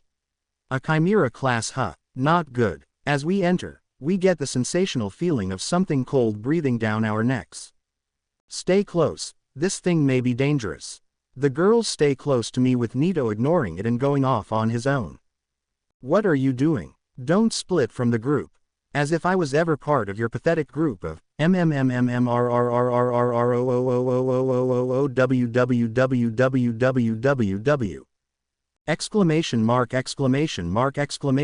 Quote. Neato looks behind him to see a 2-headed cat knock Tetsu back in one blow. It turns to Neato to attack again. But before it could, Sosaki jumps in to pull him out of the way. Get your filthy hands off me, you lower life form. Sosaki gets angered by this, but is pulled out of it by a smell. Sniff. Tomoko. Ryoko. Is that you? MMMRRROOOWW. Quote. Tomoko. Ryoko, it's me, Shino. Please answer me. The corrupt attempts to attack Sosaki with Itsuka grabbing her out of the way. I don't think they can hear you. You disgusting freak of nature. I'll end you right here and now. Neato sends an attack of fire at the corrupt with it screaming in pain. Stop it. Those are my sisters. And now they're a filthy monster. What's your point? Neato, stand down now. He looks at me with a look of arrogance. And what makes you think I will? This isn't the time for this. I can save them if you let me do what I can. Who do you think you are barking orders to me? Stand down now, young Warlock. In that moment, Mrs. Yaoyorozu comes in with a look of sheer rage on her. Let Izuku do what he can and we can save these two. Neato looks at her with anger before sending an attack at the corrupt. No, in the heat of the moment, I use a spell to stop the attack before it lands. Time stop. I walk up to the spell that Neato had cast to push its trajectory away while walking up to the chest of the beast. I know it hurts, but I can help you both. I begin to release the spell while saying a few final words. I'm sorry my magic caused this. Let me fix the damage that was done as an apology. As time went back, everyone saw Neato's attack miss with the corrupt shrinking back and splitting into two different beings. I placed them safely on the ground for Sosaki to run up to them. Tomoko, Ryoko, she listens to their heartbeat to feel relief before turning to me. Thank you Izuku, you saved my sisters. I smile at them before answering. Just did what I could. 1. Neato walks up to me in anger with a small dagger in his hands. In that moment, all the girls hold him back with their fists, claws, or spells in anger. Go ahead, I dare you to move. But the second you do, we will bring you down. What's wrong with you? We had a plan, and you almost ruined it. In that moment, Tetsu comes running in for Mrs. Yaoyorozu to throw him back into a wall. Everyone stand down. The girls do as she says with Neato glaring at her. Mrs. Yaoyorozu immediately slaps Neato before lecturing him. When I give an order, you follow it on my territory. I don't care who you are, you disobey my wishes again and I will deem you my enemy. Understand? Neato drops the dagger and looks at everyone. No wonder Izuku likes you all. You're as weak as he is. Unable to get the job done quickly. Everyone gets enraged at this with me finally losing the last bit of patience. I walk over to the dagger he dropped to cut my finger to stain a cloth in my pocket. Neato Monoma, I challenge you to the witch trials. The winner gets the title of village head and the ruling to give one decree. He thinks he's the top dog now. Fine, I'm just gonna have to show him who really is on top. 1 week after Izuku's declaration, Izuku Pav. It's been almost a week since my proclamation to Neato on the trials with him arrogantly agreeing. Are you all ready? Yeah, but why do we have to go to the village of witches? Because I made a declaration to Neato for the title of next head of the village Najire. Even if I didn't, we would still go there since they're trials that we don't want onlookers to see. They understood as we began to leave. You must be happy going home you three. Oh right, you're from the village Ribbit. Me, Hamiko, and Itsuka looked at Sue and Abara with some irritation. The last time we were in the village, I was forced out because of my accident.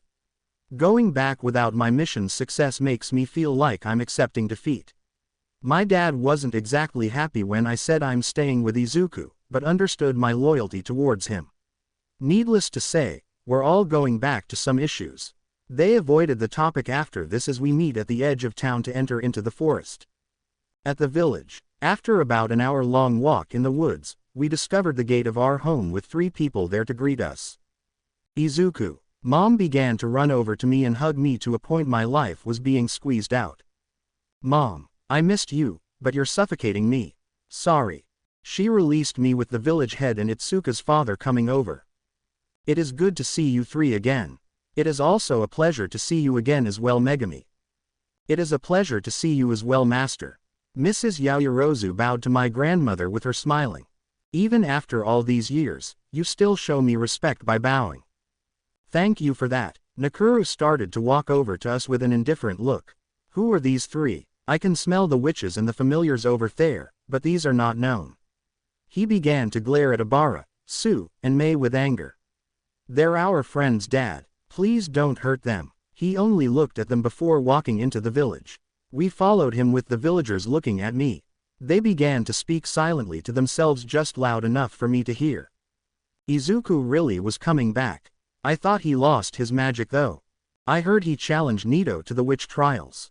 Seriously, he's gonna die. So much for him. I kinda preferred him over Neato as a head. There's this little thing called subtlety. Clearly it's non-existent in the village. We made our way to the main building of the village where Neato and his mother was. When my son said he was challenged by the failure of the Midoriyas, I could not believe it. But here you are with an entourage of weaklings. Befitting of the former best warlock. She began to laugh with her son following suit. Enough with your childish antics in the presence of Our Lady Head.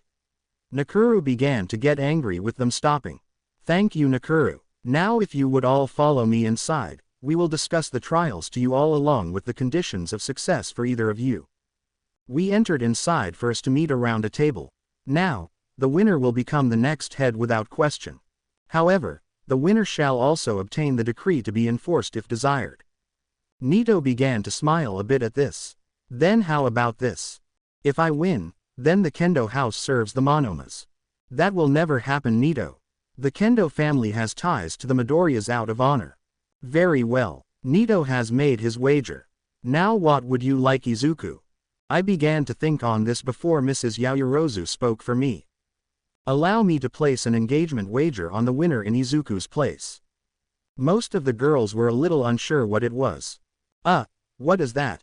An engagement wager is when a third party offers a wager in place of one of the two parties and engages into the trial success. They don't really have anything to do for engagement, but they aren't impossible to do in these. I wager the hands of these 3 witches to the winner as a replacement for Izuku's wager. Mrs. Yaoyorozu, that shouldn't be a law, I accept. Neato states this with a confident smirk on his face. Very well, the wagers have been set with both parties. You have an hour before the trials to prepare any last-minute magic reserves. In addition, weapons and tools are forbidden with familiars and golems being the exception. We bow to the head before leaving. 1 hour later at the arena. Ladies and gentlemen, today we have a witch trial to determine the next head of the village of witches. Nakuru started shouting as our referee and announcer with both me and Neato walking in. Our current next head Neato Monoma has been challenged by Izuku Midoriya. The 3 trials chosen have been taken into consideration and are as followed. Spell Foundation, Temporary Summon, and a one-on-one battle with familiars and golems. In addition, no weapons or items will be used in this fight. If any are, the combatant will be disqualified. In addition, any other parties that get involved will be questioned and made to suffer a great penalty if they were to harm one of the combatants. Both combatants, please step forward to produce your blood as an oath to this battle. We do as Nakuru says and walk up to a small chalice to drop a little blood in it. This chalice has been used for as long as the village has existed as a mark and honor for all those who participate. For they fight in our most sacred traditions and should be respected for that. The arena cheered with Neato's ego being more inflated than it already was. Now for the first trial. Spell Foundation will have the user create a spell that allows them to summon their magical power. Combatant Neato Monoma has been challenged. As a form of fairness, he shall choose the spell. Neato starts to smile before saying the spell. I choose Meteor. Of course he would choose a high-level spell. As said, the spell shall be Meteor. Both combatants prepare yourselves. Momo Pav. We watch as Izuku fights the Monoma person with a hindrance already shown. He's trying to upscale Izuku. He's tried that since they were 5 Megami. Only problem now is, Izuku is at a disadvantage with this. He can't use magic. Not necessarily Mrs. Midoriya. She looks at us confused while we comment. He may not be able to use it wildly, but he's obtained some magic from his time with us. Monoma starts to summon a meteor with some difficulty for it to be the level of a small boulder. How? It's a long story, but Izuku found a way to siphon his magic from corrupts. Thanks to my brilliance, mind you. May started to gloat at Ochako's comment. Suddenly, the ground started to shake with the sky turning red. In an instant, a huge fireball came out of nowhere scaring everyone. When it landed, a giant wad of smoke came with an enormous meteor left in its wake. The winner of the first round is Izuku Midoriya. Everyone was speechless with me and the girls clapping. I'm sorry if I burdened you all with my son. Mrs. Midoriya started to hold her head down with this said. He isn't a burden, Inko. He has actually put much effort into helping us with our own problems and gave us an opportunity to fix damage done without disrupting the natural order of things. To me, your son is the opposite of a burden. He is a blessing in disguise for us city witches. Mrs. Midoriya began to smile at mother's comment with all of us smiling as well. Izuku has shown his worth while also trying his best to achieve his mission. I just hope he can win this, for all our sake. Izuku Pav. The next trial shall be Temporary Summon. The element of summons will be in Izuku Midoriya's court as the winner of the last round. I think on the element with some thought. I choose fire base. If I remember correctly, Neato has fire and earth as his base elements. His family excels at earth, with them being second only to members of their own family. Fire was the only logical choice of success. We both began to take our stances, with Neato going first. One whose birth comes flame, come forth by chant thy name. If those shall seek one's enemies cry, bring forth flame to those who'll die. Salamander. He summons a high-ranked salamander in his flames, with it being the length of us. Salamanders shouldn't be hard to beat. The problem is the size and magic power of him. Out of the corner of my eye, I noticed Neato's arm start to glow a bit. What was that? Combatant Izuku Midoriya, please summon your being now or face a forfeit of this round. I come out of my haze a bit so I can focus. I can worry about that later.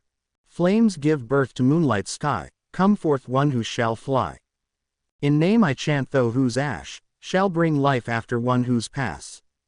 Arise, Phoenix, I chant my spell for a bird to come out with flames over it. Now that the two have been summoned, they shall fight each other to determine the victor. We back up a bit before having our temporary familiars fight one another. Neato's salamander was shooting fireballs at my phoenix, with it only growing its flames stronger. It began to enter in, with the salamander eating it whole. Ahahahaha. I guess that bird was nothing more than a snack for my, wait for it. The salamander started to show off incredible heat before exploding everywhere. Now as any other phoenix from its ashes would. The phoenix came back from its ashes to perch itself on my shoulder and clean itself. Izuku Midoriya wins the second round. The crowd cheered, with my nerves being a bit on edge. Now I have almost no magical power left for the final round. As said before, the final match will be a one-on-one with golems and familiars. Take a few minutes to prepare before we begin the final trial. We walk out for me to meet up with Mom and everyone else. You're doing amazing, Izuku. Everyone nodded with this comment. Maybe, but the last trial is one that actually determines a winner. The first two are more just a way to see what your opponent can do. Now that we have the third trial, that may be a tricky one. I know you can do it, Izuku. You're tougher than us and can kick any butt like, pow, and ba-bum.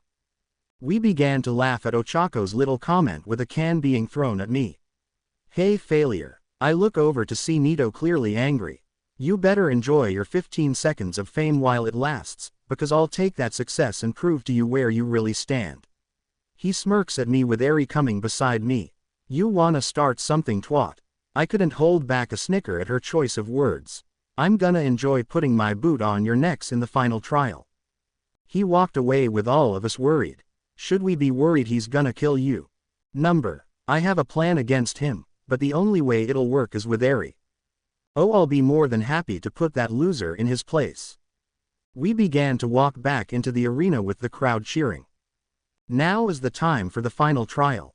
Each combatant will fight until one is unable to fight any longer. This will be either from incapacitation or death. I took a stance, with Eri beside me taking hers. Scared, Izuku? You wish. Neato and Tetsu took theirs before Nakuru started the match. Begin. I immediately ran for cover, with Eri in my arms. Ah, looks like Izuku is afraid of dying. Good. He begins to send a few magic blasts at me for us to dodge them. And here I thought you were better at aiming, Neato. Did that ego of yours cloud your aim, or are you just that bad? I could tell he was angry as he began to send more magic at us for us to hide behind a boulder. 1. Okay, so what's your plan? Neato is an egoist, we use that to our advantage. He thinks his way is the best and nobody can beat him. If someone thinks otherwise, he deems this an attack on him. Get him riled up where he attacks us without reasoning. Talk smack about him. I'm so in. We dispersed into two different ways for him to focus on me. Prepare to meet your fate, Izuku. To you. That's rich coming from a substitute village head. Shut up. He starts sending magic blasts at me continually. Is this really all you can do? I don't know why, but I thought you'd be better than this. He began using more magic to attack me, with some getting kinda too close for comfort. Even with no magic, my master is way better than a loser with a bowl cut like you. Eri starts to get into the insults with him, now attacking her. Just as I figured, He loses his self-control when he begins to really get insulted. Let's see what else I can do to piss him off. So Neato, did you make that golem of yours to be a companion to avoid your loneliness, or did you make him to wipe your ass? He began to send larger blasts to me in a fit of anger. Shut up, shut up, shut up. Neato man, you gotta calm dude. I don't need a weak lower lifeforms like you to tell me what to do. Find that brat and kill her.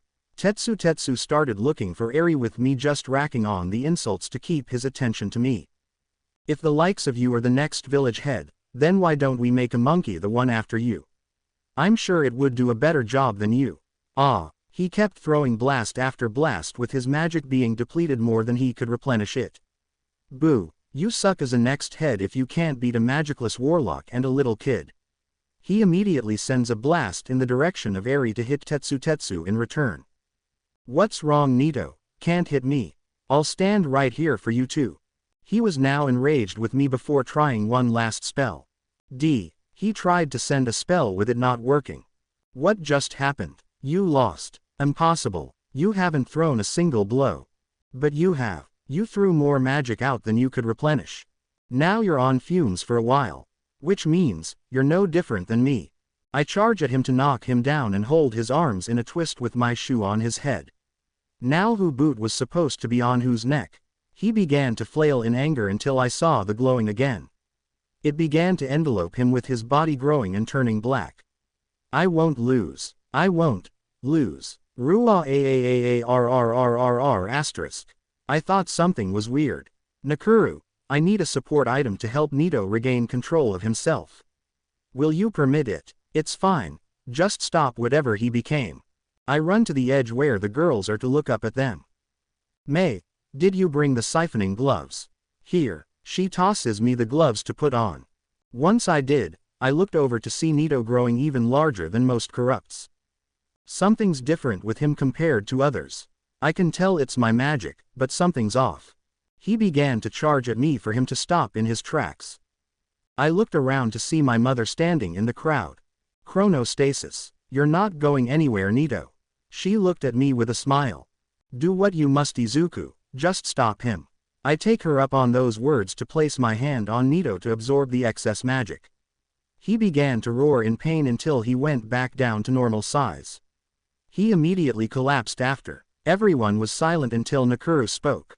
Technically, Izuku had Neato incapacitated before this entire ordeal with Neato breaking the rules first for bringing an illegal item inside the arena. So as such, the winner of the third and final trial is Izuku Midoriya. Everyone cheered with the magic I obtained feeling off somehow compared to the other corrupts. Izuku, what's wrong? When I absorbed my magic from Neato, it felt like I was absorbing a piece of myself. Almost as if I became what I was again slightly. Eri looked at me confused. Do you have your catalyst back? No, but it feels like I regained it slightly if that makes sense. A million questions were in my head before returning to everyone. Several hours later, once the whole ordeal of the trials were over with the village accepting me back as their next head, it was time to say goodbye to everyone. I'm sorry you had to come back and deal with this Izuku. Mom started to hug my while crying. It's okay, you didn't do anything wrong. Izuku. The village head began to speak to me for all of us to give her our attention. I must apologize for having to deal with this by yourself. I would also like to thank you for stopping the young Monoma boy from his rampage. You have both mine and the village's gratitude in this matter. She begins to bow with Nakuru doing the same. I promise we will interrogate him on that item he had and who he got it from. You will be one of the first to obtain this report when we finish. Thank you. It was also nice to see you all again. Itsuka. Nakuru looks over to his daughter for them both to stare each other in their eyes. Please continue to look after Izuku as not just a vow of our family, but as his friend. She nods and hugs me after with her tail wagging. We start heading out while waving farewell to everyone. Once we were out of sight, Najire speaks up. So are we like married or something to Izuku now? In a sense, yes. We all go red at Mrs. Yaoyorozu's comment with Himiko speaking up. Looks like we're starting a little harem for you Izuku. The future looks kinda fun from where I'm standing. Draconia, known in Greek mythology as a dragon or serpent being with feminine-like features. Draconia are a species that is a rather broad category with many, if not several species falling into their category. Limas are an example of one said species. Ones that hang closer to the dragon aspect nowadays are deemed rare due to lack of ground for them to live and are normally the ones that you're referencing when saying the actual name of this species. Succubus dream demons that are known to take the form of attractive women. These beings are known to enter into the dreams of men and tempt them as a way to obtain their life essence. Succubi of the modern day do not need to do this as often, but are still master seductresses. Fudakuchi Onna, a two-mouthed woman yokai that is derived as a spiteful housewife with a second mouth growing in the back of her head. Many origin stories differ, but all give an example of a mouth speaking spiteful words that eat twice the amount that the front mouth of the woman would. Though an annoying yokai, these are deemed to be one of the more harmless that have taken to living in society rather well. Normal Fudakuchi Onna's second mouths are similar to an alter ego these days and will say things that the person may not intentionally think to. Now that that's done, on to the chapter. Izuku Pav. It's been over a week since we returned to the city from the witch trials with all of us back in the swing of our daily routine. As a way to repay the girls for everything they've done so far, I've tried to start cooking regularly now as a way to help. Yawn. Morning Izuku. Morning Eri. Sleep well. Yeah. Eri began to walk in looking to be still very tired. Did you stop growing? Yeah, kinda sucks, but I'm not as much fun size as I was. About a day or two after the witch trials, we began to notice Eri getting older looking compared to how she was. Since she lost her actual look due to me summoning her without magic, I figured the fact I had a fragment of my catalyst back had something to do with it. To say things started to become more unusual was an understatement. Knock knock. I got it. Momo began to look through the hole to open it with excitement. Nimari, what brings you here? A little birdie told me you're engaged and I wanted to see my master's husband for myself. I even brought Ryoko with me. Momo started motioning two people to walk in, with one being more familiar to me. Ms. Kayama, hey Nimari, what brings you here? Ryoko, Ochako and Najire come in, with the later hugging the woman with blonde hair to leave me confused. So, who's the blonde one and why are they in your house? I assume a bit of explanation is in order. My name is Ryoko Tatsuma, but you can call me Ryoko. I'm a Draconia that happens to be the familiar of Najire. A dragon woman, huh? Pretty rare to see your kind, especially as a familiar. I turn off the stove and bow to her. It's nice to meet you, Ryoko. My name is Izuku Midoriya, please call me Izuku. Quite polite compared to the title you have. I turn to Ms. Kayama for a bit of understanding for her being here. I guess you already know me as Nimari Kayama, but allow me to greet you as Momo's succubus familiar. She bows to me while I'm still confused.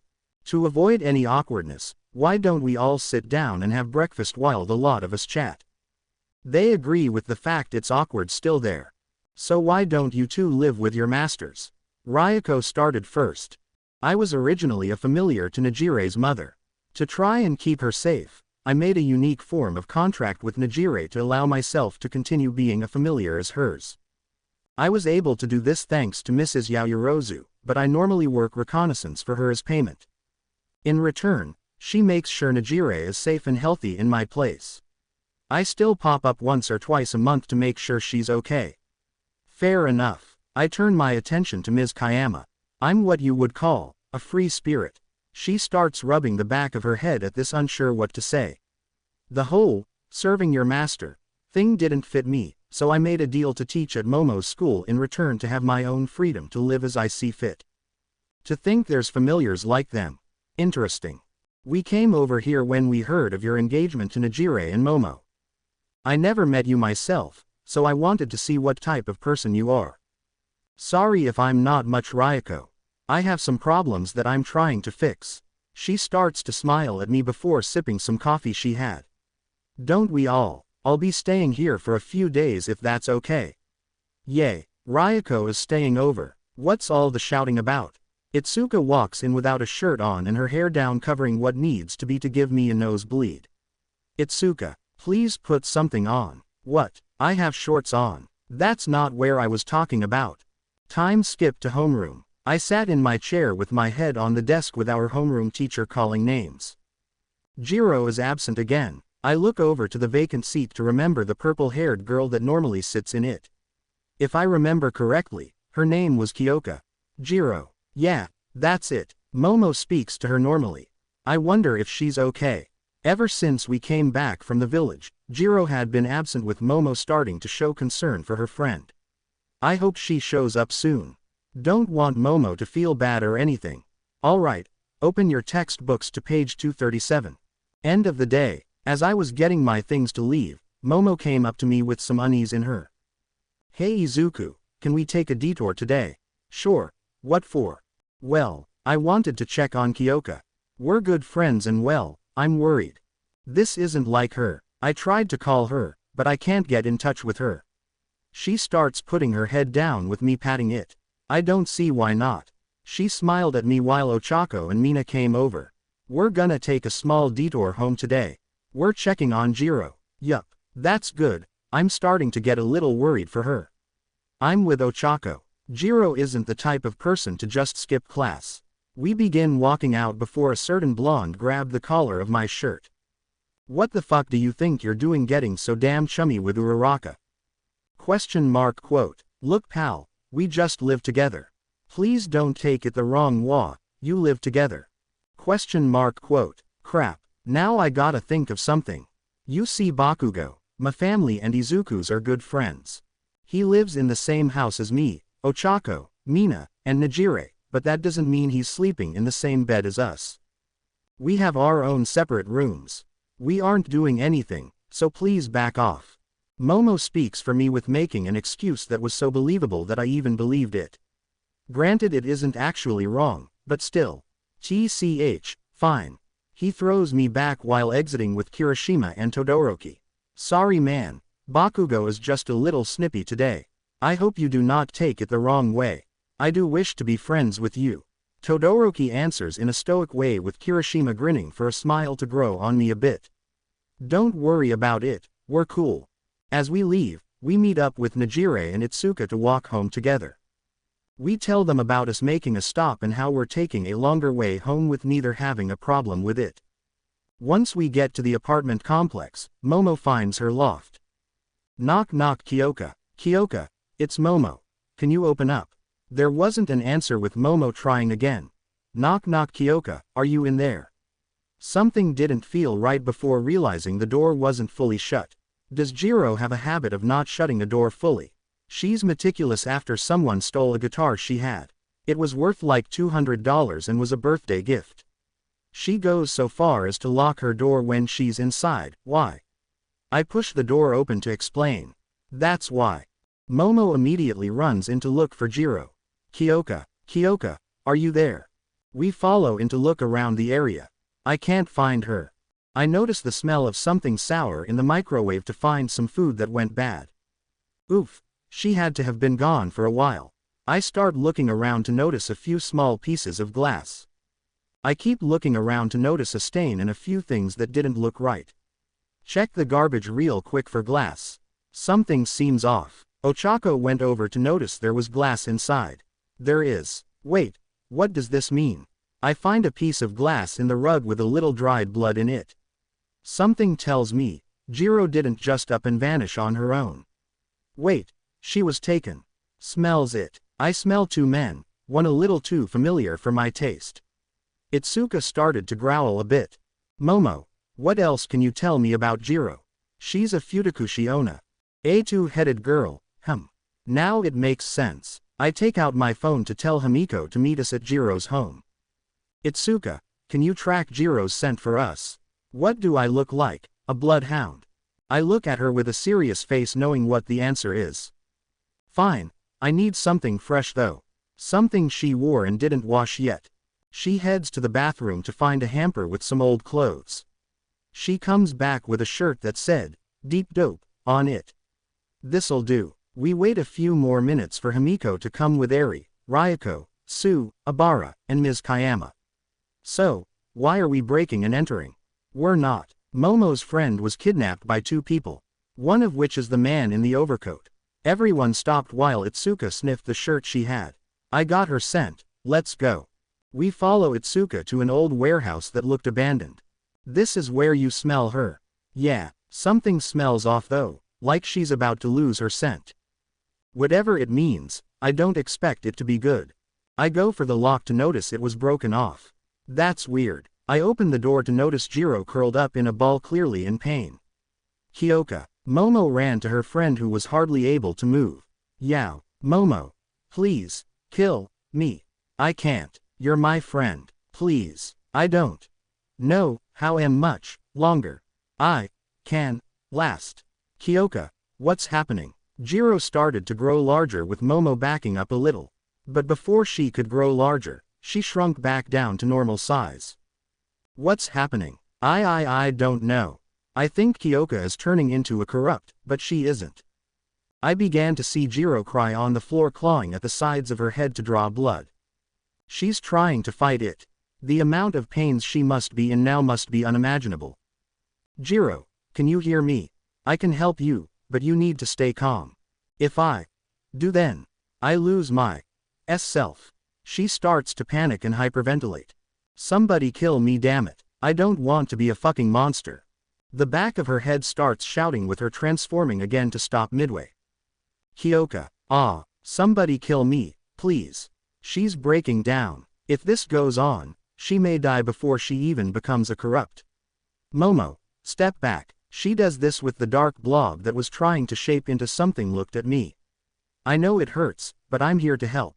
I put the siphoning gloves on my hand and place it on what I believe is her head. It's gonna be alright. Just relax. I begin to regulate her magic levels. She immediately turns back into her normal self. 1. Kyoka. Momo began to run over to her to notice she's barely conscious. Yao Momo. Am I dead? Tears began to stream down both their cheeks with Momo shaking her head no. You're okay. You're okay now. She began to hug her with the back head speaking up. Get your tits off me before I suffocate from them. I smiled at the fact they were able to joke at a time like this. Thank you. Momo looked at me with a smile on her face. Don't worry about it. I just did what I could to save her. Jiro started to fall asleep with Momo offering to carry her. So, what happened? I don't know. Maybe Jiro had enough will to keep her from transforming. But if she kept doing what she was, she would have died. Good thing you were here then. Mina smiled as I watched Momo put Jiro on her back to make her comfy. Yeah, I guess we got here at the right time. In an instant, I heard a wisp of something come at me. Get down. Ryuko immediately transformed her skin into a dragon's to have a bullet ricochet off her that would have hit me. Nimori. Smokescreen. Right. Desired mist. Ms. Kayama makes a covering of smoke to protect us. What's happening? A sniper almost took you out. Felt like silver when it hit me, gotta be a hunter. You gonna be okay? Ryuko nodded while looking around. It's too dangerous to fight in daylight with someone injured no less. We need to fall back. Everyone nodded with us, avoiding open areas for the next few blocks. Third person POV. While this transpired, a black-haired man in a dark coat was looking out of a spy glass of a freshly fired sniper rifle. Tamaki. Status report. Unknown hostiles are gone in a smoke cover. I was unable to get who I believed was the ringleader. The man whips his rifle back behind him and prepares a few knives and handguns. In total, I counted 4 mage class, 3 hybrid class, 1 indifferent class, 1 yokai class, 3 underworld class, and I believe 1 deity class. I'm about to engage frontal now. Don't bother. Our objective was to find what's up with the energy fluctuations in the area. Readings now are showing them to be normal. Whatever they did our job for us. Fine, I'll see you when I get back to base, Melissa. Stay safe, Tamaki. The man ends the call and looks into the area where the mist was before. No matter what, I will get revenge for our family your kind killed. We were kids, damn it. I will find and kill every last witch, warlock, and anything in between until I find whoever killed the kids of our church. I swear on their gravestones, you will die by my hands for what you've done. Combatant hunter. These hunters are ones that normally face the field work and battle mythical beasts. They face the dangers themselves and rely on information from their comrade to fight and their assistance with their gear. They are the brawn of the team. Intelligence hunter, as the name describes, these hunters are ones that solely use their skills as informants in tactical work. Their job is to maintain their partner's gear and create intelligence reports with what their partner finds, with them rarely seeing the field of battle themselves. They are the brains of the team. Hunter classes. Hunters are derived into one of three classes: first, second, or third class. Third class hunters learn under a first class, with them going on assignments their mentor gives them. They're normally rookies when it comes to this work. Second class hunters start getting information from the hunter board itself and goes wherever they're needed, like a freelance worker, so to speak. First class hunters are ones in charge of specific areas and call shots in that zone on their own. To achieve a higher class, one must get 3 recommendations from one of the class they wish to join, or one of the next class above the desired class. Hunter partners. Hunters will regularly work in teams of 2 at the bare minimum. These teams always have one hunter from each category. It will be extremely rare for you to find a team without at least one combatant or intelligence hunter in it. That being said, the only times they will be allowed is through special authorization that is almost impossible from the board themselves. Now that that's done, let's begin. Flashback 10 years ago. Third-person POV. The night sky of a countryside was lit red one night. As the sky would normally be littered with stars, it was clouded by thick black smoke. In a small town near its outskirts, the local church and orphanage had been set on fire. The screams of nearly a dozen children, as well as the pastier and sister in charge of guiding them, could be heard from within. The only members of this church that were not inside were 2 children. One boy with black hair, and a girl with blonde. They stand outside helpless as they hear the screams of the people they called their family burn alive with the dark figures. One had been a disgustingly misshapen beast that had took orders from another being in a robe. The girl was shaking in fear hearing their loved ones die, while the boy glared at the 2 unknown beings with hatred. "I will never forgive you. I'll find you and make you pay. You hear me? You'll pay." Back to present Tamaki POV. Tamaki. It's time to get up. I start waking up from my dream to Mel knocking on my door. "Hurry up or we'll be late." I'm up. I get up and groggily head to my uniform for the school we will be in. Once changed, I head downstairs to see breakfast made. "Thanks, Mel." I sit down to start eating. "You remember your alias while we're here?" "Yeah, we're exchanged students from Europe here to learn of Japan's culture." Me and Mel were placed in this town to learn under a first-class hunter team of Ninjin Monsuda and his intelligence partner Karuta Kyojin. I was hoping to learn under these 2 since they were in the area of our home 10 years ago and might have seen something. "So you said the one which looked our age?" "The one from yesterday." "Yeah, she had blue long hair with a rather attractive figure. If she wasn't an enemy, I'd say she looked cute. Cuter than me." Mel gave me her puppy dog look as a joke. "Please. Like I'd fall for a monster." I take a sip of coffee before we kept talking. 2. Meanwhile with Izuku's group, Izuku POV. An orb. Yeah, this hunter did something with this freaky looking orb and I began to lose my mind. It was fucked up, is what it was. Hiro's second head states this while using her hair to eat some of the food on her plate. What did the orb look like? Kinda green with a glow to it.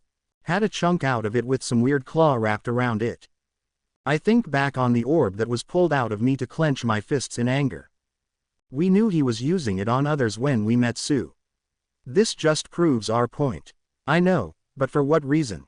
And why use beings like heckits, dryads, and Futakuchi onas for it? Most have very little magic to begin with. Maybe he was testing with us. Abara says this with all of us still confused why. Wouldn't he be able to do the same thing with any magic?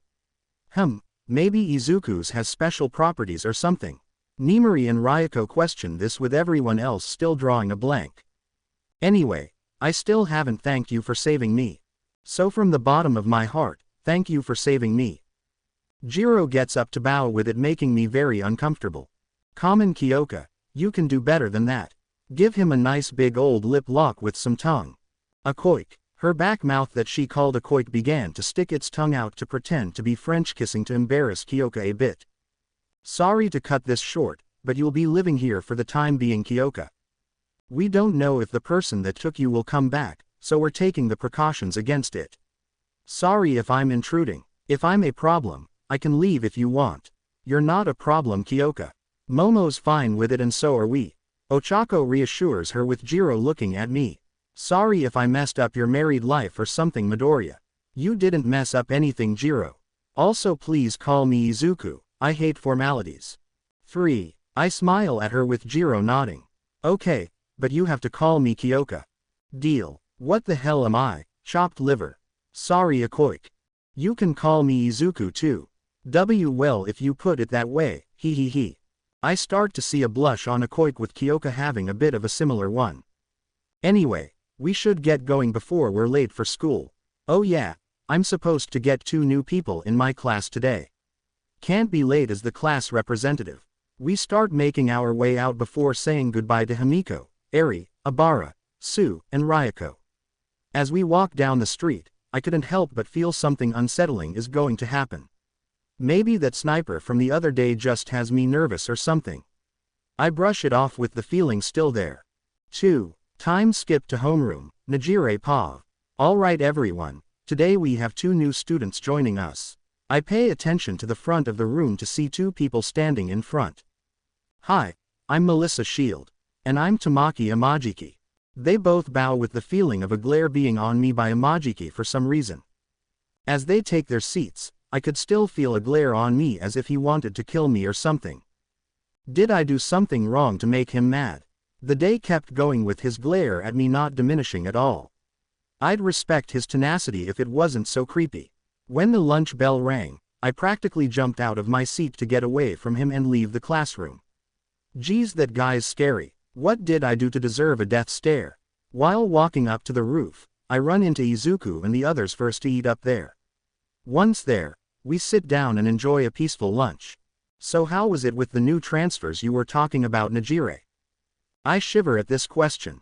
The girl's fine, but this guy is creepy. He wouldn't stop giving me a death stare all day. What did he look like? May asks this with me going into detail.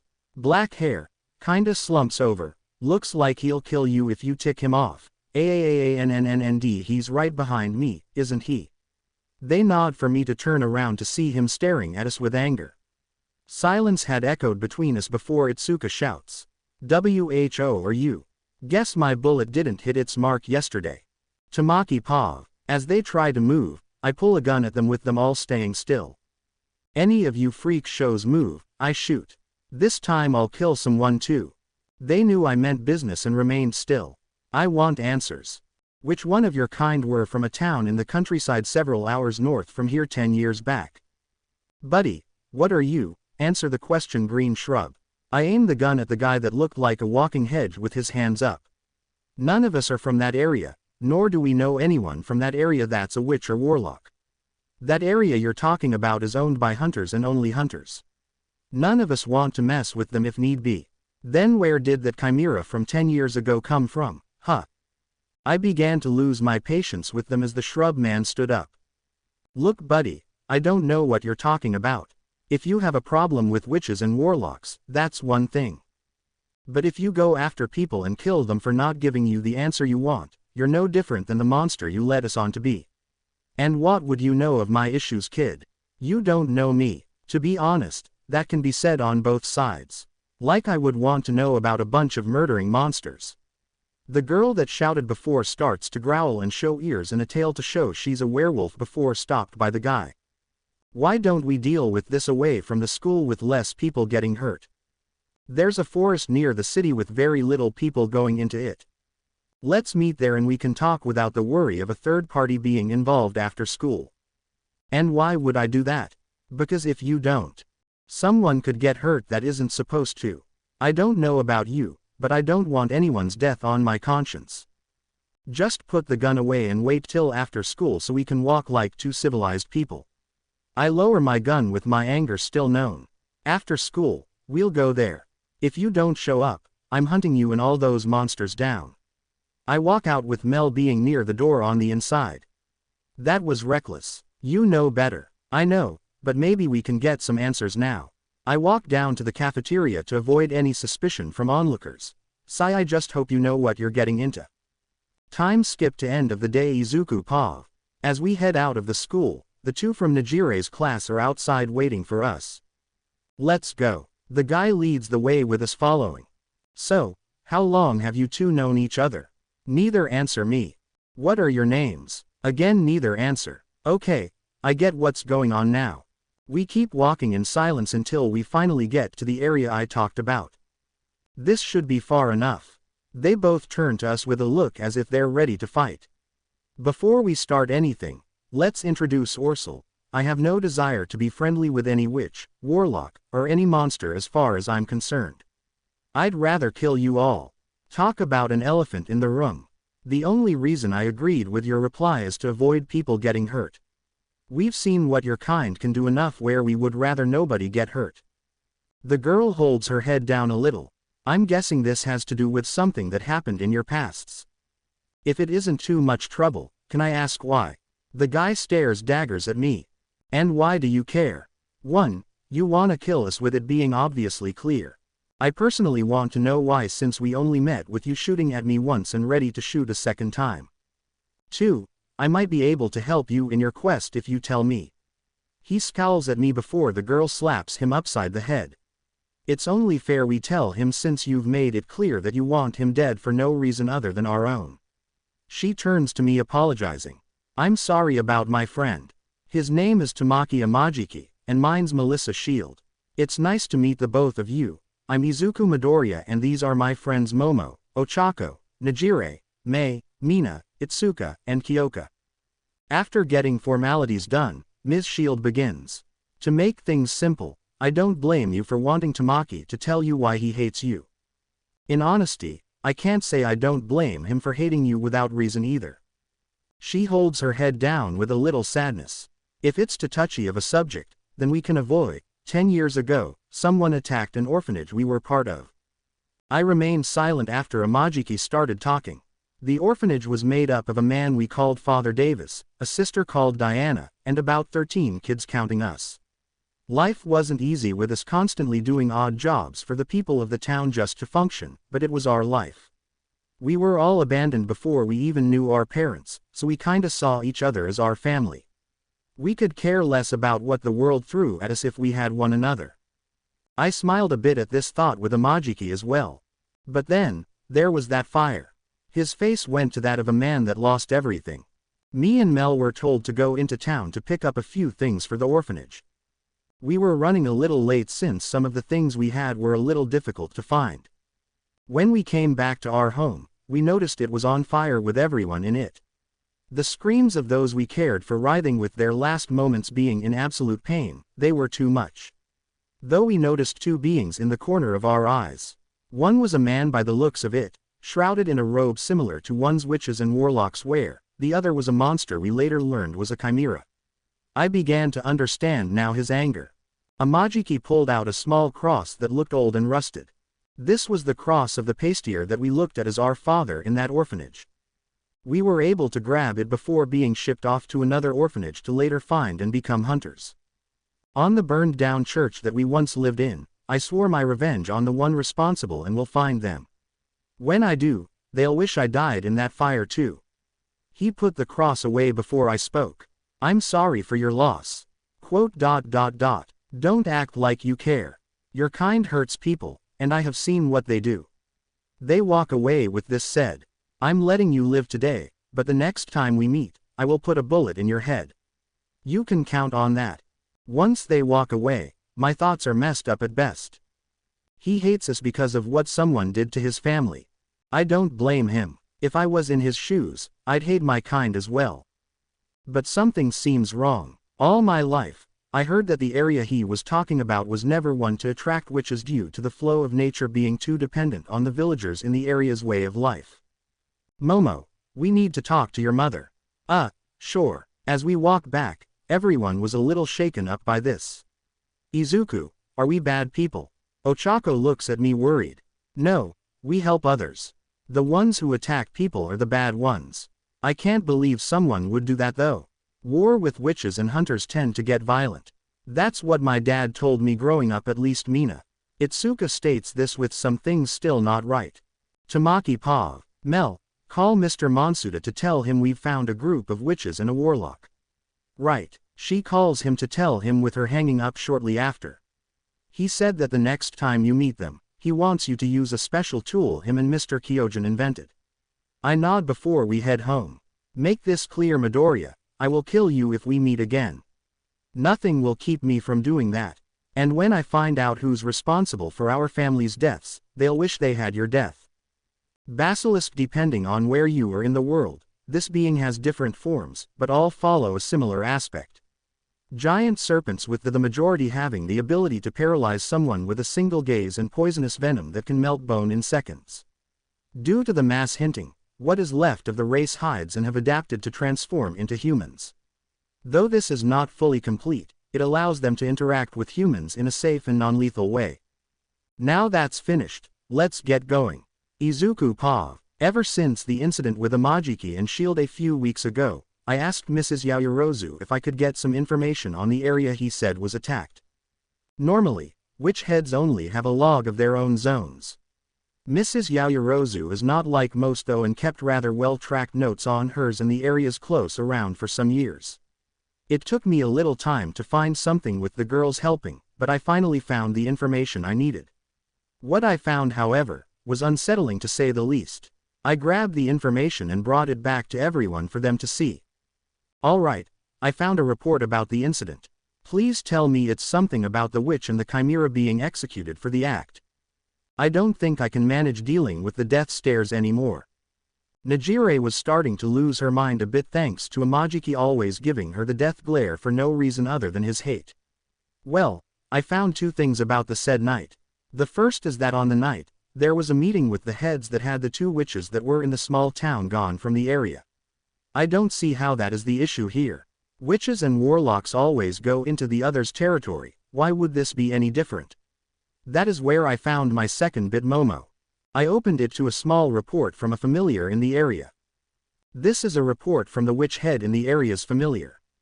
He said that two men had used a spell bead to summon a creature that wreaked havoc on the edge of town. He tried to save the orphans, but he couldn't do anything with the chimera there. Did the familiar sense any magic from the two? I shook my head at Nimari's comment. He didn't, and it looked like the two were hunters. Wait, but why would hunters want to kill a bunch of orphans? I know they're hell-bent on creatures like us, but common. I try and think of a reason, but can't think of an answer to Kyoka. I don't know, but this gives a hole in their story. So one of two things happened. They either lied to us, or, May went pale at this while finishing my conclusion. Someone lied to them. This didn't sit right in all of us until Shino came over to give me something. You missed a small bit of detail from that report. The familiar also took a pic of the two. She handed me the picture to show it was the man we were looking for. Abara, Sue, Kyoka, do you girls recognize the other man in this picture? Not the one with the overcoat, the man in the lab coat. They looked at the picture and remembered instantly. That's the guy. Wait, what does this mean then? Mina was still not fully understanding with Ochako not far ahead of her. It means that something isn't fitting correctly here. If these two are in the area when this attack started and they were the ones that made the corrupts with my power, that means something foul is in the works that makes the hunter more monstrous than we expected. We started to worry a bit before a knock on the door came. Itsuka came to open it and began talking with someone. Hey guys, we have a problem. Itsuka walks in with a girl that had green hair and some scales on her neck. Can we help you? Sorry for the late introductions, my name's Setsuna Tokage. To make a long story short, I need your help. She sits down while explaining her situation. I was told you can save corrupts, is that true? Who turned? My mom. She came back after disappearing one day acting kinda weird. I asked her and she said she didn't know what happened. She started to get violent after a while though. This morning, something happened that forced her into her real form and is now somewhere in the harbor trying to keep her mind sane. She started to cry a bit before asking me a question. Please, I don't know you, but I'm begging you to save her. I sat next to her and placed my hand on hers. What type of creatures are you and your mother? Any info we have going in is always great to have. Basilisks. If she turns into a corrupt, that's going to spell a giant issue for here. Ryuko's right, we need to settle this quickly. I got up to go into my room to grab my gloves to head out. One more thing. Tokage gives me a pair of lenses. Basilisks can paralyze you with just a gaze, you need to be careful. I take the lenses and nod. I'll bring back your mom, I promise. We run out with Himiko and Eri staying behind with Tokage to keep her calm. Meanwhile Tamaki Pav, a basilisk has been spotted in the harbor. That is correct, and I'd like the two of you to take it down. Mr. Monsuda stated this with both me and Mel looking at each other.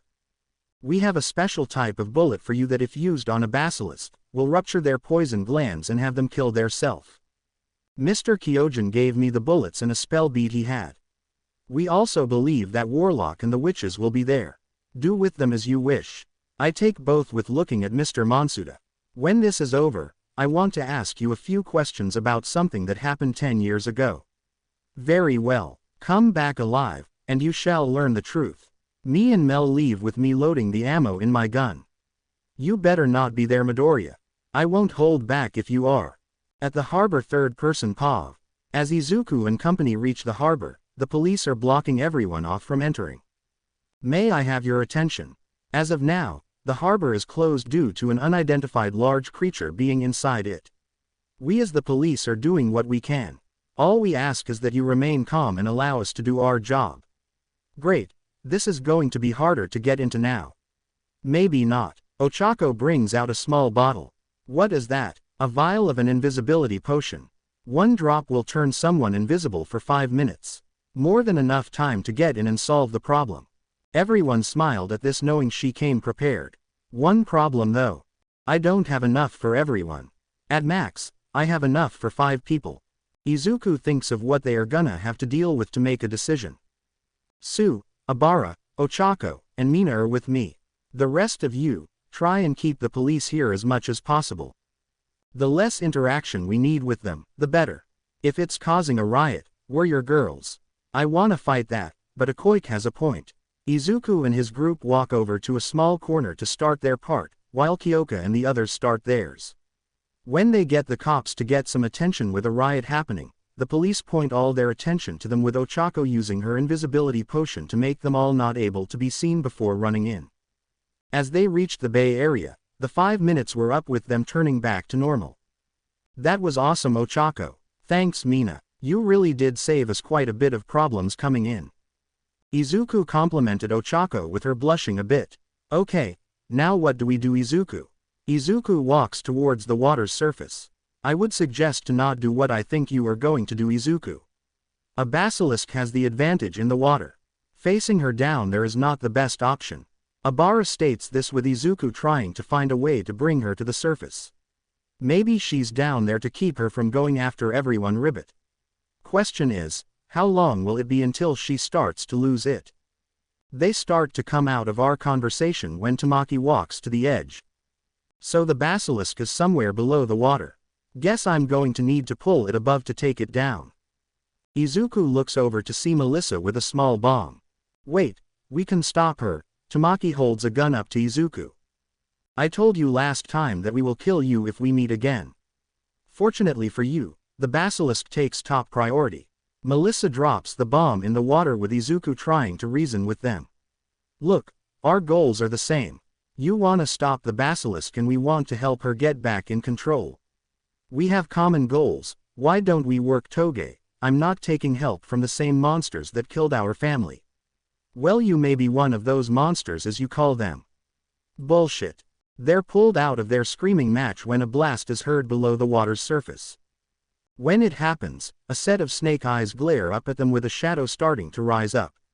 This won't end well. Izuku puts on a set of lenses with everyone else doing something to protect them. This is why you all are monsters. None of you understand the level of damage your kind creates. Tamaki says this with putting on a visor over his eyes while Melissa does the same. In an instant, a giant serpent rises up turning pitch black and shouting a roar. She's huge. Izuku started to run to the nearby lighthouse to try and help get to eye level with Tamaki doing the same. Get out of my way, Warlock. Tamaki started shooting with Izuku nearly getting shot at. Are we seriously going to fight each other on this? I can stop her if you let me try. My job is to kill that thing and bring back the carcass. You're just an added bonus. Izuku tried to think of the best way to lose him and decided to put obstacles in his way. This worked long enough for him to get to the lighthouse and shut the door on Tamaki. This won't stop me. Izuku wanted to believe this would, but knew it wouldn't and began climbing. As Izuku got midway up, Tamaki shot the door handle off and followed up. Izuku got to the top and barricaded the door before he ran to the Basilisk. Mrs. Tokage. The Basilisk looked down at Izuku with anger. I understand you're in pain, but I can help you return to normal. Please let me help. The Basilisk came down to Izuku to have her eyes look him dead in the face. Your daughter is worried about you. Setsuna came and begged us to help you. I want to help her, so let me help her by helping you. She's your daughter, so I'm sure you understand how much you mean to her. The angered look on her started to calm down with her mouth going to Izuku. This will only take a moment. As Izuku was about to place his hand on her, Tamaki broke through the door and pointed his gun at the Basilisk. In anger, she pulled back and was ready to fight. No, stop. I almost was able to get her back to normal. I have a job to do, and it's to kill that thing. He shoots at the Basilisk with Izuku activating a time freeze. As he does, he notices that the bullet is just in reach, that he was only milliseconds away from it ending badly. He turns it towards the sea and takes all the weapons from Tamaki off before restarting time. When he did, Tamaki noticed nothing was on him, with everything being below Izuku. What did you do? I stopped time for a little. Please let me handle this. Izuku looked up at the Basilisk again to try and calm her down. No more guns, so please let me help you. For Setsuna. The Basilisk started to cry a bit before putting her face on the top of the lighthouse. Izuku used his siphoning glove to take the excess power out for her to transform into an older image of Setsuna. Izuku felt a rather large fragment of his magic inside him again to feel as if a quarter of it is back. I had a plan, Imajiki. Now she's back to normal and isn't a threat to anyone else. Izuku placed a small set of papers in his hands before leaving with Mrs. Tokage in his arms. That's what I found out about that day you talked about. Do with it what you want. Izuku paused. As I got to the bottom of the lighthouse, everyone ran over to me worried what happened. I explained that everything is done now and that we can leave. Before we could, Imajiki shouted. Stop where you are. We looked behind us with him holding a spell bead. Give us the Basilisk right now. Imajiki, it's over. Just accept it and leave. Screw that. I refuse to believe that hunters killed our family. He threw the spell bead at us with it popping and revealing a giant chimera. 1. As it showed up, both Shield and Imajiki went pale. No. It can't be. The monster turned to them and was about to attack.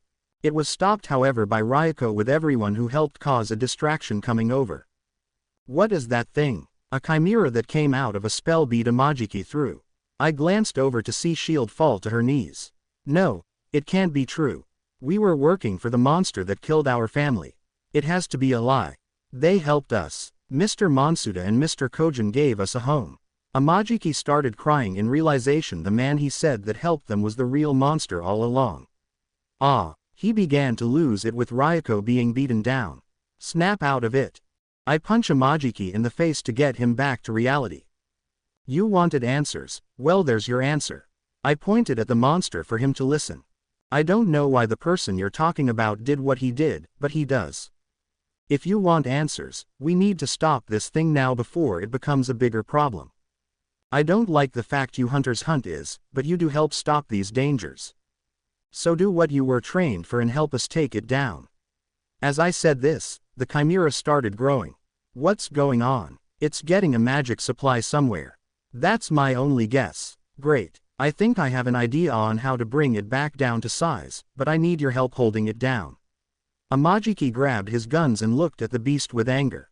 If I can kill it after this, we have a temporary alliance. Fair enough. Chimeras shouldn't exist anyway, so let's settle this. Imajiki shot at it with some stun grenade shells with Abara trapping it in vines. Najire, Ochako, and Momo began channeling a spell chain to keep it restrained and bring its head down to me. I began siphoning off its excess power to have it shrink from a 40-feet monster to a 15 feet. As this was done, Imajiki pulled out his gun to aim at the monster's head. In one hand, he held the old cross of his church as he prepared to fire. "This is for our family, you killed monster." He shot a round in each of the 3 head, killing the beast. He blew off the excess smoke from his barrel before putting the gun and cross away. "That's 1 down, 2 sons of bitches to go." Amajiki started walking away before stopping. "I'm sorry if I put you in a bad position, Midoriya. You never deserved my hate. Don't worry, I'd hate myself too if I believed what you did. I take no offense. What are you going to do now though? It's not like he's just going to answer all your questions." "Maybe, but I need to see this through. Mel, I'm sorry but I need to do this alone." Shield started to walk over to Amajiki with him looking at me.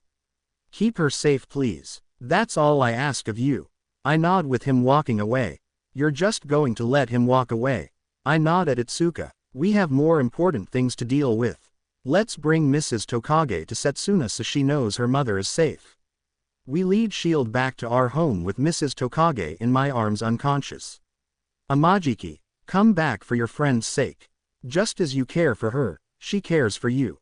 Izuku Pav. After returning home with Mrs. Tokage and Shield, we were greeted by Himiko who lead us to the living room. "Mom." Setsuna ran up to us with her mother beginning to regain consciousness in my arms. "Hello Setsuna. Where are we?" "In our home Mrs. Tokage." Momo answered her by bowing. "So do I have you all to thank for saving me. Actually, that honor goes to Izuku. The person whose arms you're in." Ochako mentioned to her smiling at me. "Thank you young man. You have my utmost respect. It's kinda my fault you went a little berserk to begin with since it was my magic being poured into you." She patted my head and laughed. "I don't blame you. You weren't the one that did it, so you aren't the one to blame." I put her down while looking over to Shield. "If possible, we'd like to ask you as many questions about the 2 in this photo as possible to get more information on them." I handed the photo to Shield before she began to go pale. "When was this taken?" "The day your church was burned down." "But deep down, you began to question it, right?" She looked away and nodded. "The Chimera was enough proof of that." "So what would you like to know?" "Anything you can tell us about them." Shield sat down on the couch while beginning to say what she knew. "The man in the overcoat's name is Ninjin Monsuda. He's a combatant hunter like Tamaki. While his partner is an intelligence hunter like me called Karuta Kyojin. Both are first-class hunters and good at what they do, but are questioned for some acts that are a little inhumane, even for hunter standards." I began writing what she said down with asking some other questions. "Could you please define how they are inhumane?" "Hunters' jobs are to take down their target in the name of order. The 2 of them, however, go after any mythical beast they come across, harmful or not." Not many understood why, but they were keeping order. They would only get scolded and talked about behind their backs. We only agreed to join them in belief that they could answer our questions about the church burning down. "I see. Did you happen to know anything strange while working with the hunters?" "They were odd, but anyone that does this job as long as they have has bound to have a few screws loose in my opinion. I didn't pay this much mind." "So he's an outcast upon even his own comrades. Strange." The door slammed open with Mrs. Yaoyorozu running in with Shino. "Izuku, where are the hunters you talked about?" "One's right here, the other went to chat with someone." I motioned to Shield with her trying to calm herself. "Miss, what was the full name of the pastor and priest in your church?" "Father Davis Juvian and Sister Diana Hestes." "Why? Mother, what's this about?" Mrs. Yaoyorozu went pale before showing a very old report. "The pastors of your church were hiding something very sacred and dangerous." She showed us in text of an old artifact a warlock made some 100 years ago. This artifact is something that can tell of a mighty being that has powers similar to gods. It was hidden by both factions very early on due to the fact it was very dangerous. Only high-ranking members of the hunters and some of the oldest and most powerful witches and warlocks know of this. I looked at the text to see what it was. The scroll of power. Yes. To put things simply, your power is more special than even you know, Izuku. Once every 100 years or so, a child is born with immense magical power and the ability to control every element. Not many take note into this since most users of this power do not care for picking fights and live out their lives in peace. However, this may be why your power was taken. Wait, But what does that have to do with our church? Shield was not understanding and neither was I. The two that were told to watch the scroll was a hunter by the name of Davis and a witch by the name of Diana. Their job was to keep the scroll from being in anyone's hands regardless of who they were. Now things are making sense why the church was burned down with them in it. But what happened to the scroll? Also, why is my magic so important to whatever he's planning? What does the scroll do exactly? To put it simply, it allows someone to know where exactly the person with this abnormal fluctuation of magical power is at all times. It can also give information on who they are, what their status is, and any other information that currently resides on this person. It was made as a countermeasure in case this being would want to harm people. The idea was the hunters, but the witches and warlocks agreed to it fearing if this would harm others. Ironic enough, the Midoriyas were some of the first to have this power and agreed to doing this. I didn't understand any of why this was made other than a safety measure. Whatever this Monsuda person wanted with my power, it definitely wasn't anything good if he went to lengths to obtain a scroll. Meanwhile, third-person POV. The doors to an underground laboratory flew open with Tamaki walking inside clearly angry. "Where are you two? I have some questions." The sound of laughter was heard in the distance. "Tamaki, didn't expect you back so soon. How did your mission go?" Tamaki pulled a gun in the direction of the voice with nothing but malice intent pouring out of him. "Save the bullshit, Monsuda. I want answers now." There was a pause before Monsuda and Kyojin walked out of the shadows. "Very well, but before that snap." Monsuda snapped his fingers for two monstrous chimeras to hold Tamaki down. "What the hell? You didn't think my genius intellect would just make one chimera, would you?" Tamaki was pinned as Kyojin smiled at him. "Let me go so I can kill you two. Now that isn't right to speak to your teachers. But I suppose a little talking is necessary. Bring him over here and bind him down. I don't want him getting the upper hand." The monster motioned for the chimeras to put Tamaki on a table that had restraints on it. "So let's start at the beginning. You see, the church you were part of had something very powerful that I wanted. However, they refused to give it to me. I didn't enjoy killing a fellow hunter, but he had to die if he got in my way. NNGH. What was the thing you butchered my family for?" Monsuda showed a scroll to Tamaki. "This? To the untrained eye, it is nothing more than a strange scroll. But in my hands, it's a constant radar on your friend Izuku Midoriya." Tamaki didn't understand this. Why is Midoriya part of this? You see, the boy has powers you can't understand. That magic he has is something no species can ever dream of comparing to. He shows a container with a magical orb that had some pieces missing. Though the unrefined pieces are gone, the raw essence will enhance the magical power to complete my plan. Which is? He smiled while explaining. Have you ever heard of the 5 veils? 5 realms that are deemed impossible to enter into unless you have immense levels of magic. Each veil has a connection to one of the 5 elements that govern this world. Fire, water, earth, wind, and spirit. Many don't know this, but inside the veils lay a secret catalyst to manipulate the flow of magic in this world. Gain all 5, and you can change the natural order of this world itself. Monsuda started to laugh. "So you killed my family for some stupid scroll. The scroll was only a means. It's almost worthless to me right now." This comment enraged Tamaki. Not only did he kill his family for something, but he now finds it almost completely useless. So how is it still useful? It helps me keep track of Midoriya. The corrupts I send him are doing wonders for refining the magic inside this. So the corrupts are you're doing in this city. Precisely, but they are only a countermeasure to help refine this magic to what it should be and keep Midoriya occupied as I continue the next part. The Basilisk did wonders along with that foolish warlock who wanted to be the best without equal. Now, it's your turn. Kyojin started connecting strange objects to Tamaki's head with a machine coming down. "Do not worry, Tamaki. I will tell Melissa the same thing before I do this to her as well. Mark this as the moment in life when you finally find out the truth. A shame though you won't be able to function long enough to acknowledge this, but such is the course of life. Farewell, Tamaki Imajiki." Monsuda laughed as Tamaki looked in fear. "Mel, get out of this city." Izuku POV. We kept sitting around with no word from Imajiki whatsoever. Shield was starting to get worried something might have happened. The day started going to night with some of us getting really tired. Should we call him or something?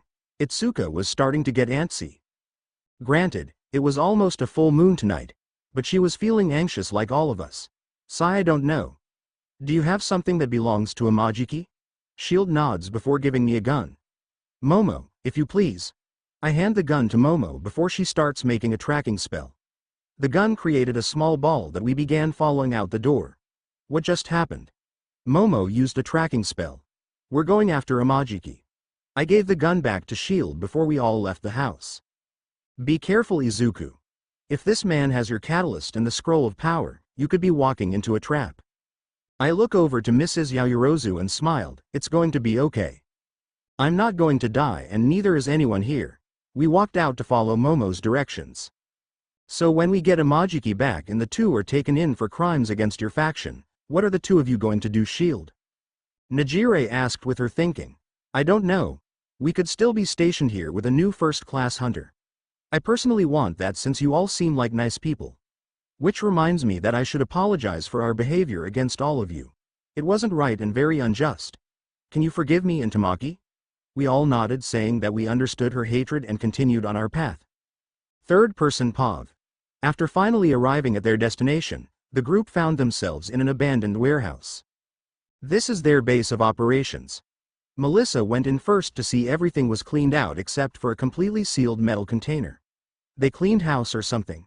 Itsuka looked around to find it rather clean. Looks like it, Himiko. Doesn't look like it happened long ago though. Very perceptive of you, werewolf.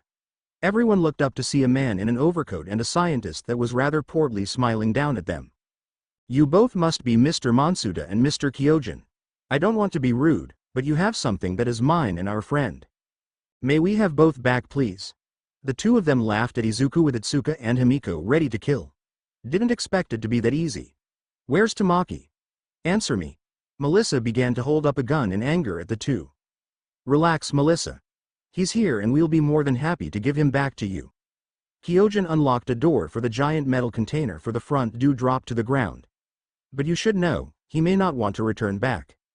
A beast with wings, tentacles, bullhorns, and bird feet walked out looking like it was made out of shadows. The face of it, however, was still human in a way to tell who it was. Tamaki.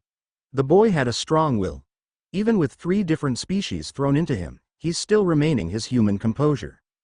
One would almost say that it's admirable. The duo began laughing with Najire now blinded with anger. You think it's funny turning someone into a monster? Do you have any idea how much it hurts their loved ones seeing them like this? May was fit to be tied with this as well. She pulled out a special cannon she made and aimed it at the hunters. This is for the guy you made into a walking freak show. The missile came out with Kyojin blowing a whistle. Gya. Tamaki ran in front of the missile to get hit by it. Tamaki. I think we should take our leave, Kyojin. Yes, sir. What should I do about the onlookers? Monsuda looked at the group before turning away. Tell Tamaki to kill them all. We'll make an excuse that this was done by the witches and warlocks while saying Tamaki and Melissa fell in the name of peace. As they left, Kyojin blew the whistle again to force Tamaki to go after them. Get back. Ryuko held her arms out at Tamaki to catch him. This didn't last long with Ryuko being picked up and thrown across the area. Ryuko. Najire tried to run over, but was hit by Tamaki to send her into a wall and knock her out.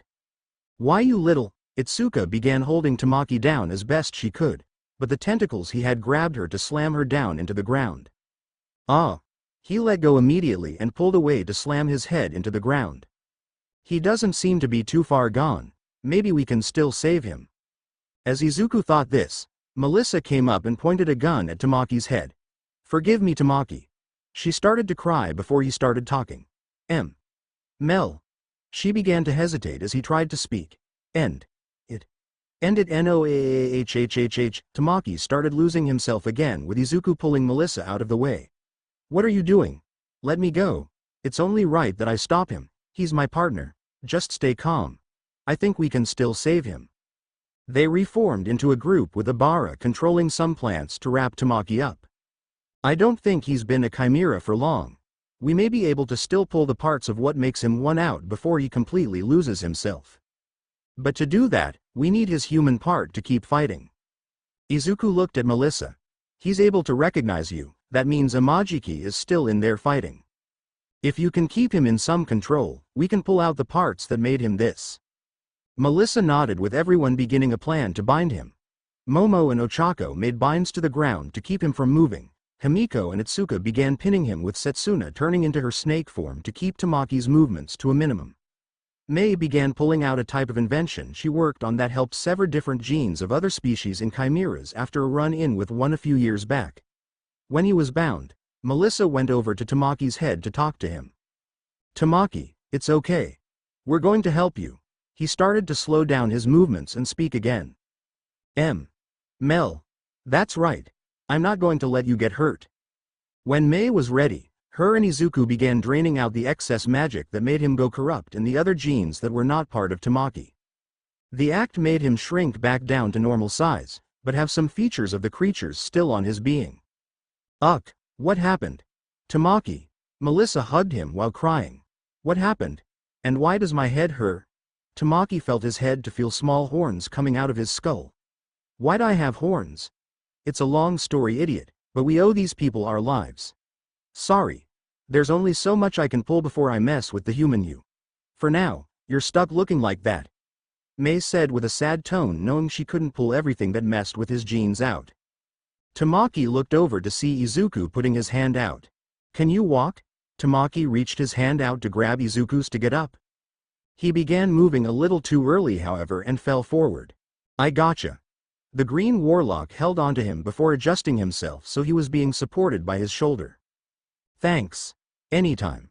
As they began walking over to everyone, Tamaki held his head down. "I'm sorry I caused so much trouble for you all. It's not your fault. You wanted to honor your family. We understand that more than anything." Najire stated this while regaining consciousness. "Your hate wasn't pointed to the right person, but your motives were pure. I can forgive that as well." Namori stated this with a smile, with everyone agreeing. Tamaki looked down to see his body was changed quite a bit to prove he wasn't human anymore. "Fitting punishment for me. But I'm okay. If there's mythical beings like these, life as a freak won't be so bad." Ghouls undead brought back to life through magic, with only the base instinct to feed and kill in their minds. Their main meal is carnivorous, and the only way to destroy them is by incinerating the body. Species heads, leaders and/or ambassador for a specific race in a faction. They are responsible if there is a situation that requires a diplomatic scenario where they speak for the species in general. Most of the time, their role is only for a yearly meeting with hearing about possible threats to the way of life, and rarely are called on after this. Enjoy. Izuku Pav. After we rescued Imajiki, we brought him back to Mrs. Yaoyorozu's home where he can go over what happened with her. When we arrived, my mother and Nakuru were also there. "Mom, what are you doing here?" I came upon the request of Mrs. Yaoyorozu. She contacted the village saying it was important with me using teleportation magic to get here as quick as I could. I had been asked to come here as her escort. Imajiki looked over to see them with his head down a bit. I went from becoming the most promising hunter in the third-class department to being a freak that works with our mortal enemies. I love how my life turned out.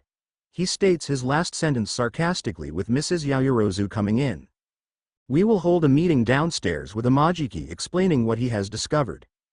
We went down with Imajiki explaining to us all that this Monsuda guy is after artifacts in the 5 veils that control the natural order of this world.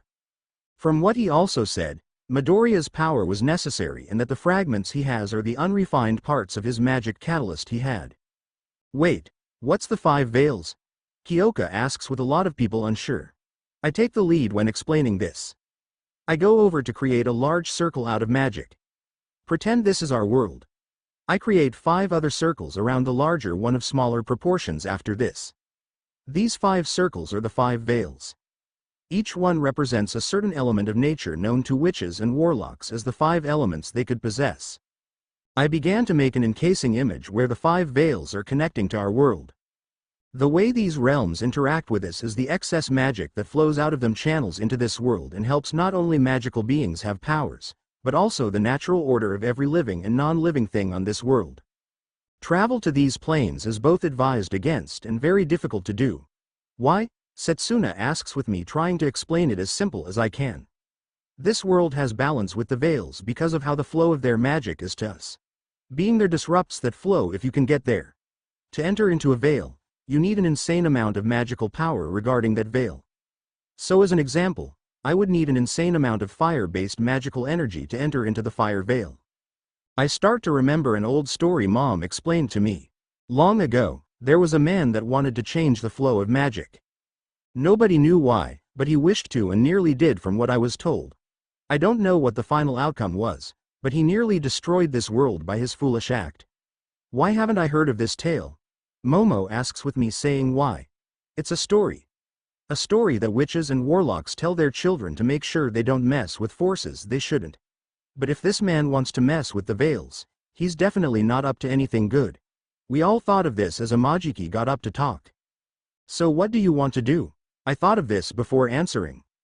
I don't want to mess with the veils since they're very important, sigh, but we may not have a choice. Well said, Izuku. Mrs. Yaoyorozu got up before walking out. I'm going to need to make a few calls. Amajiki. Shield. You may wish to talk to headquarters in regards to this and about a temporary alliance with the witches and warlocks until this crisis is over. Though you do hunt us, the veils pose a bigger importance than anything else and need to be protected. Yes, ma'am. They went up with Nakuru grabbing me to talk outside. As we got outside, he gave me a few chains for some reason. These chains are made of a metal alloy that weakens werewolves if they are chained by them. Since the full moon is coming, you must work as hard as you can to make sure Itsuka isn't going to cause an issue. I take the chains and nod. Thank you, sir. He pats my head before I walk in. Out of everyone my daughter could serve, I'm glad it is you, kid. You have a good head on your shoulders. Don't let anyone tell you otherwise. I bowed and went back inside while he stood out to smoke a cigarette or two. Thank you. One of us shall inform headquarters of the results. Goodbye. I walked into Amajiki getting off the phone with Shield behind him. Headquarters told us that we'll be working as representatives of the hunters for this incident. Also, they have officially stripped both Monsuda and Kyojin of all status as hunters and made them top-tier threats. If any hunters see them, they are told to kill them on the spot. I don't think that's going to stop this guy. I can't put my finger on it, but he seems a little too smart for a hunter. Shield started to think the same way I did until Amajiki asked me something. Just how dangerous would it be to mess with the veils? I know you can alter the flow of order in the world, but you never said how. I took a breath before answering. Do you know about natural disasters like earthquakes, tornadoes, wildfires, plagues, and tsunamis? Yeah. Okay, so these are actually caused by the flow of these 5 veils being altered slightly in some way. If the fire veil puts too much in this world, wildfires and volcano eruptions happen. If the water veil puts too much, tsunamis happen. Our world relies so much on the balance of these veils that if they were not in line, we would cease to exist. I don't even want to know what will happen if he collects these artifacts you mentioned about and what he plans to do after. Hypothetically, what do you think would happen? Best guess. He'd become nothing short of a god. This world would be in his hands to destroy and reform as many times as he wants. To me, that's a scary idea. This sent a shiver down their spines knowing this. Have you ever wanted to see the veils before? I turned to the window before answering. I did. Once. But that was more than enough to know we shouldn't mess with them. What happened? I accidentally found myself in the spirit veil. How? I messed with magic a little and accidentally opened a portal into the spirit veil and was inside for about 10 minutes or so. Doing this, however, let the dead rise from my village and turned them into ghouls. I stopped them before they got to the village, but it should have never happened. Did anyone know? I sighed deeply before answering. Yeah. The heads knew. I told them that it was an accident and they began to fear how powerful I really was. I turned back to them before saying this next part. I was 8 when I accidentally did this with my handle on my magic being very unrefined. And we're dealing with someone with your magic now being almost as finite as it could be. I nodded at Shield while Amajiki pulled his cross and gun out. Midoriya. You saved me when I was about to go on a rampage. I owe you everything I am. So as such, I will be your gun. Just say the word, and I will pull the trigger until my life debt is paid to you. I walked over to Amajiki and patted his back. You owe me nothing. Also, call me Izuku since we're friends. This goes to you as well, Shield. They smiled as Amajiki spoke. All right, But you gotta call me Tamaki. Also call me Melissa from now on. I nodded at them as we returned to everyone. Early the next morning we all began to walk to the edge of town to the forest where Mom and Nakuru began to lead us. So where are we going? Melissa asked, a little curious with Mom telling us. Today, there will be a Council of Mystics meeting where us along with all the heads shall be in attendance. The job of today is to create a countermeasure against the hunters you have met. Since this is a top-tier threat that affects both factions, Imajiki and Shield will be speaking on behalf of the hunters. Your mother has also already gone ahead, Yaoyorozu. Nakuru says this with all of us realizing how big this is. If the other head witches and warlocks are getting involved, this has to be big. As we got near the gates of the village, Nakuru stopped to turn to Tamaki and Melissa. What you are about to see, you do not speak a word of to anyone. This village has managed to stay out of conflict due to its secret location. Do not breathe a word of where you are to anyone, or else. He started showing canines to prove his point. Understood. Not a word. Good. We continued in with the village looking as lively as it always was. As we looked around, some people from the village recognized us. Hey, it's the young master. He seems more calm today than his last visit. I hope he's doing well. That Oni familiar of his seems to be growing up, right? He must be. Doesn't he have more people with him than before? That girl's eyes are snakes. She's a basilisk. The other girl has a second mouth on her. Our young master is truly becoming an amazing person to have these many people around him. Well, if it isn't the weakest warlock in the village. Neato tried to make an argument with us, ignoring him. Got set free because the incident prior was an accident he had no idea about. Hey, I'm talking to you. Just ignore him and he'll go away. I state this with him trying to grab my arm. What are you doing here with hunters? Have you come to doom this village like you already have with your pre? The situation at the moment requires a treaty with hunters and our kind Neato.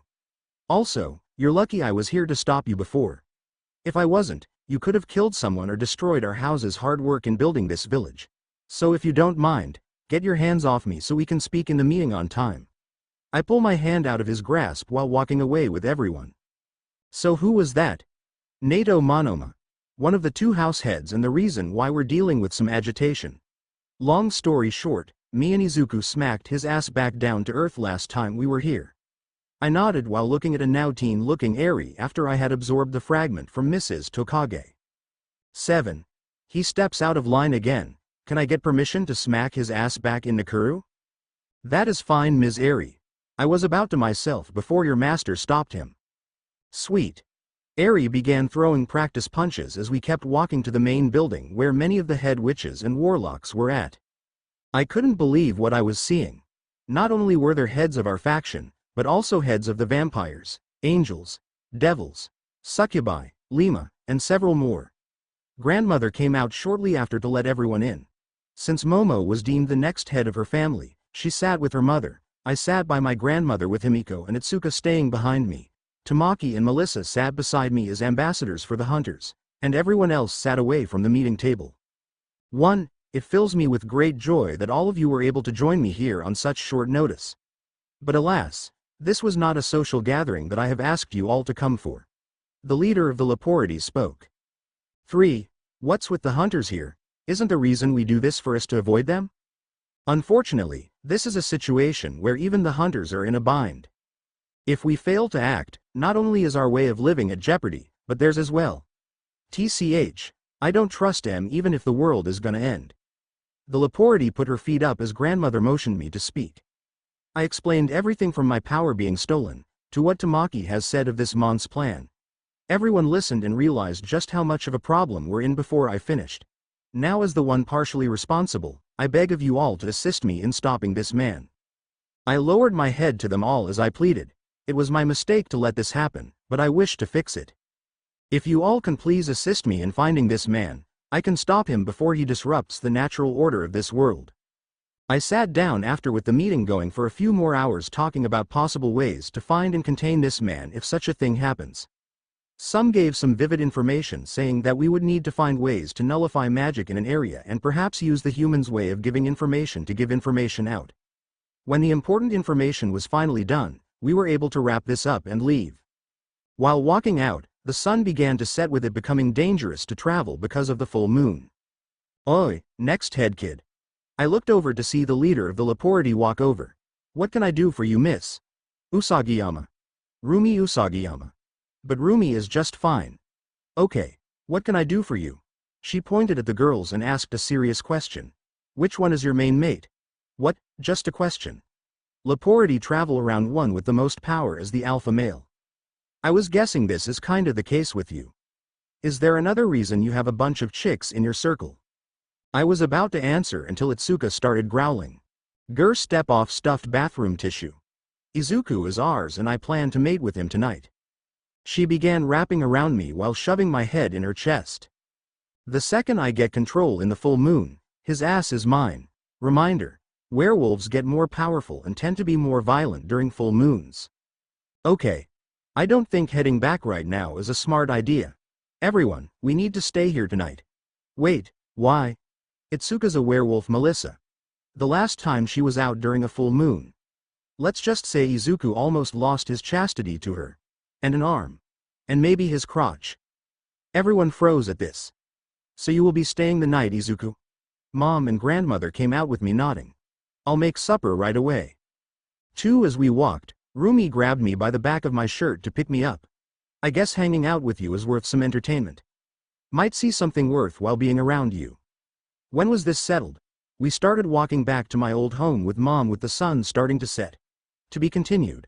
I hope you guys enjoyed this video. Please make sure to like and subscribe to the channel. Now we will see you in the next video.